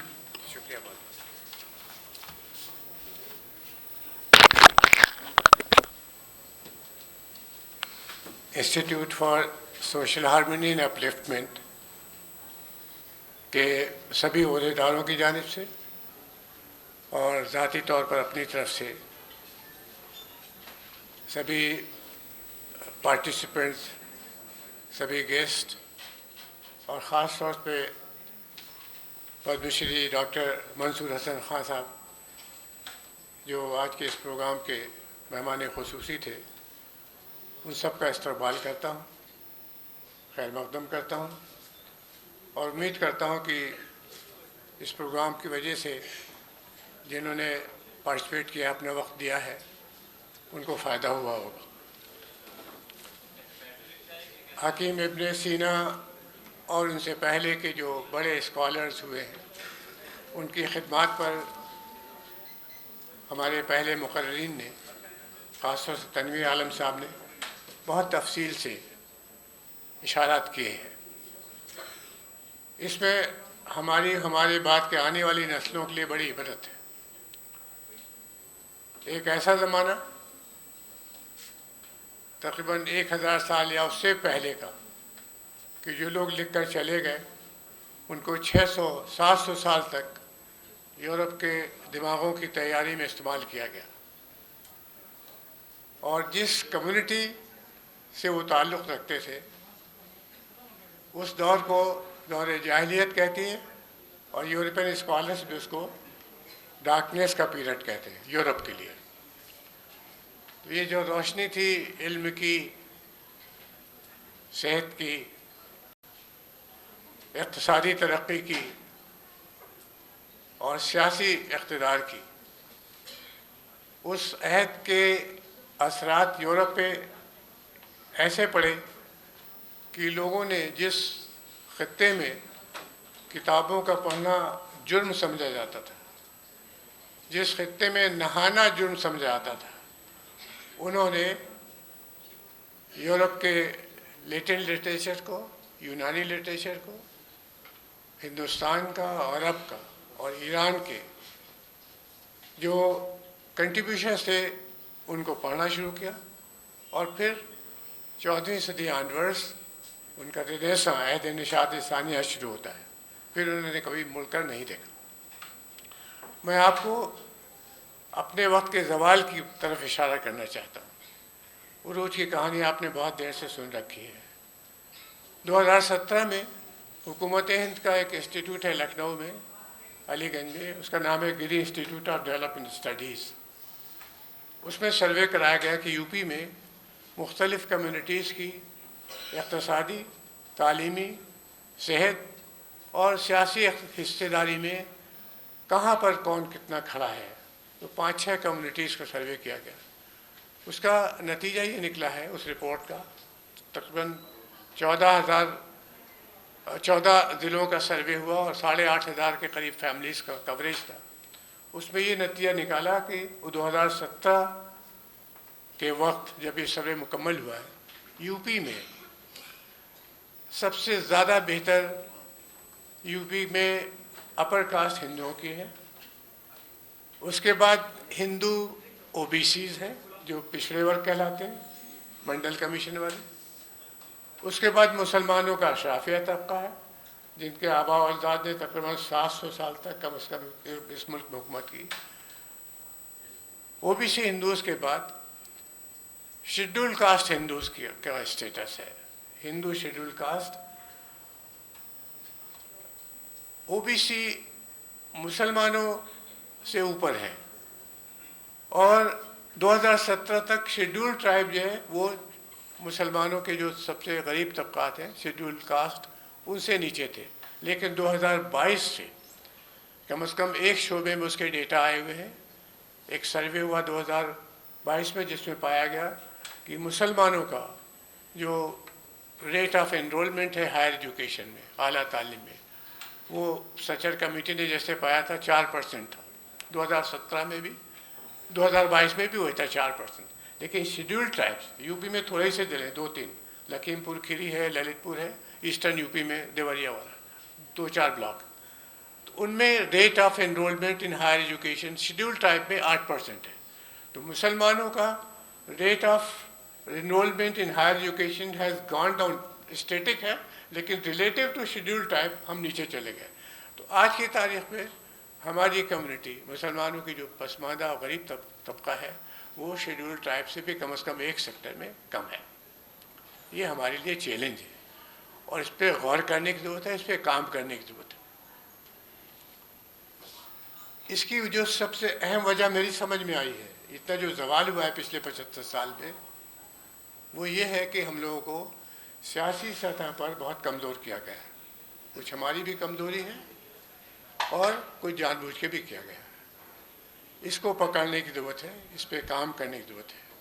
सियासत को कोई गलत शोबा समझ के पढ़े लिखे लोग अगर बाहर रहेंगे, रिसोर्सफुल पर्सन्स बाहर रहेंगे, तो जो लोग कम पढ़े लिखे हैं, जिनके रिसोर्सेज कम है, वो आपसे आगे निकलेंगे और आप और पीछे जाएंगे। सियासी मैदान पे इस्तेहकाम कायम करने की ज़रूरत है। उसमें सबसे पहले तो आप खुद कदम उठाइए अपने। जो लोग पढ़े लिखे हैं वो ये ना सोचें कि ये कोई ऐसा शोबा है जिसमें जाने से बड़ी इज्जत में कमी आ जाएगी या बहुत बेईमानी बढ़ जाएगी या बदनामी हो जाएगी। ऐसा कुछ नहीं है। बड़े बड़े ज़हीन दिमाग पिछले 150 साल में ऐसे रहे हैं, जिनको आप 10 टॉप के लोग देखेंगे, वो सब सियासी मैदान के लोग। तो कोशिश करिए कि पॉलिटिकल पावर को ग्रैब किया जाए। इसमें आपको खुद घुसना पड़ेगा मुख्तलिफ पॉलिटिकल पार्टीज़ में। कम्युनिटी को आगे बढ़ाने के लिए हिस्सेदारी की डिमांड करनी पड़ेगी। और जो मुसलमानों का दलित तबका है, शेड्यूल कास्ट, जिनको उनके मज़हब की वजह से, मुसलमान होने की वजह से पिछले कम से कम 74 साल से महरूम किया गया उस हक़ से कि वो पार्लियामेंट की और असेंबली की और काउंसिल की सीटों में, रिज़र्व सीटों में इलेक्शन लड़ सकें, उसकी बाजियाबी के लिए कोशिश करिए। अगर आर्टिकल 341 से मज़हब की शर्त हटाने में हम लोग कामयाब हो जाए, जो मुमकिन है, तो तकरीबन जो इस वक्त आपकी पार्लियामेंट में सीटें हैं, तो 1952 से लेके 2014 तक वो तकरीबन 450 सीटें मुसलमानों ने हासिल की पार्लियामेंट में, सारी पार्टियां मिला के।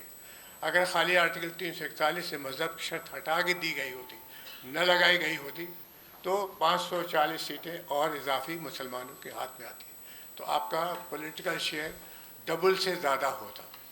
मैं बात ख़त्म करना चाह रहा हूँ। अगर इसमें किसी उलमाए कराम या किसी बड़े घराने के लोगों को के दिमाग में ये गलत फहमी हो कि ऐसा करने से मुसलमानों में तफरीक़ हो जाएगी, तो वो गलत फहमी है। ऐसा कुछ नहीं होगा। जो आपके OBCs के रिजर्वेशन हैं, उसमें पसमानदा मुसलमानों की 34 बरादरियाँ शामिल हैं आउट ऑफ 76। कोई तफरीक़ नहीं हुई मुसलमानों में। शेड्यूल ट्राइब में सारे रिजर्वेशन पे मुसलमान शेड्यूल ट्राइब का भी हिस्सा है, कोई तफरीक़ नहीं हुई। तो शेड्यूल कास्ट के भी रिजर्वेशन में अगर मज़हब की शर्त हटाने पे हम लोग काम करते हैं और कामयाब होते हैं, तो हमारी कम्युनिटी को पॉलिटिकल मैदान में बहुत ज़्यादा सहूलत होगी। और फिर वो आपके लिए सेहत का मैदान, तालीम का मैदान, इक़्तिसादियात, इन सब में जो रुकावटें हैं उसको दूर करने में आपकी मदद कर सकेंगे।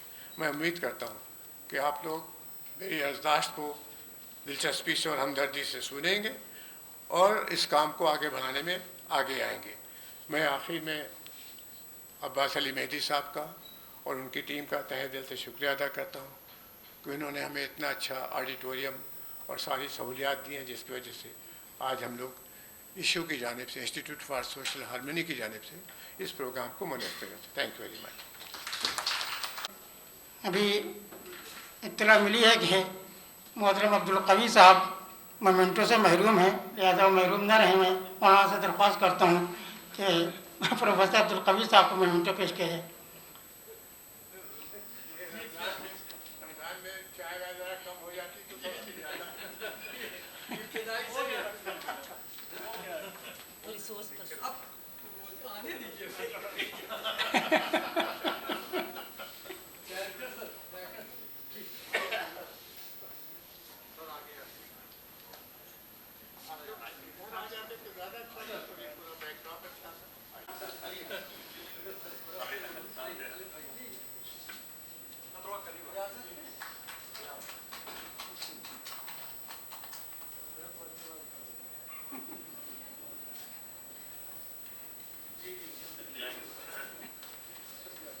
बहुत बहुत शुक्रिया। अब मैं साबिक़ डिप्टी डायरेक्टर यूनानी सर्विसेज उत्तर प्रदेश डॉक्टर आफ्ताब अहमद हाशमी साहब से दरख्वास्त कर रहा हूँ तशरीफ़ लाएँ और इजहार तशक्कुर पेश फरमाएँ। डॉक्टर आफ्ताब अहमद हाशमी साहब।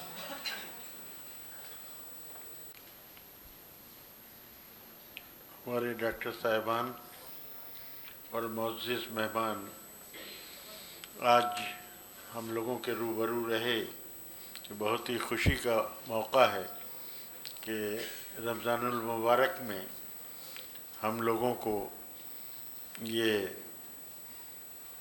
वर्ल्ड मेडिसिन्स डे की जो तकरीब हमने आज इनेकाद की है, तो इसमें जो शुरा हमारे सारे हजरात तशरीफ़ लाए हैं, प्रोफेसर मेहदी साहब, हमारे मौलाना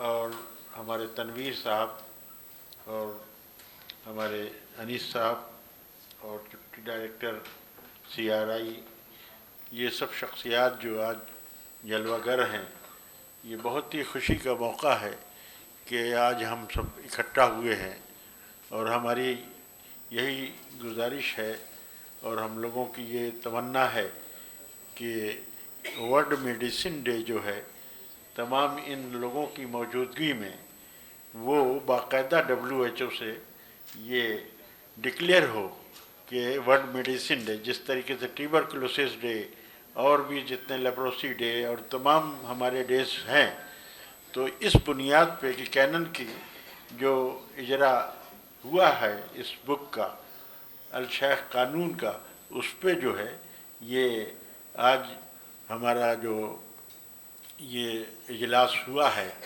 इसमें एक रेजोल्यूशन हम लोग भी ये और दोबारा उसको करेंगे। इसके पहले भी हमारे गवर्नर साहब और हमारे मिनिस्टर जो आयुष के थे, उन लोगों के तमाम सब की लिखा था उन्होंने कि इस सिलसिले में इसको वर्ल्ड मेडिसिन डे इसको मनाया जाए।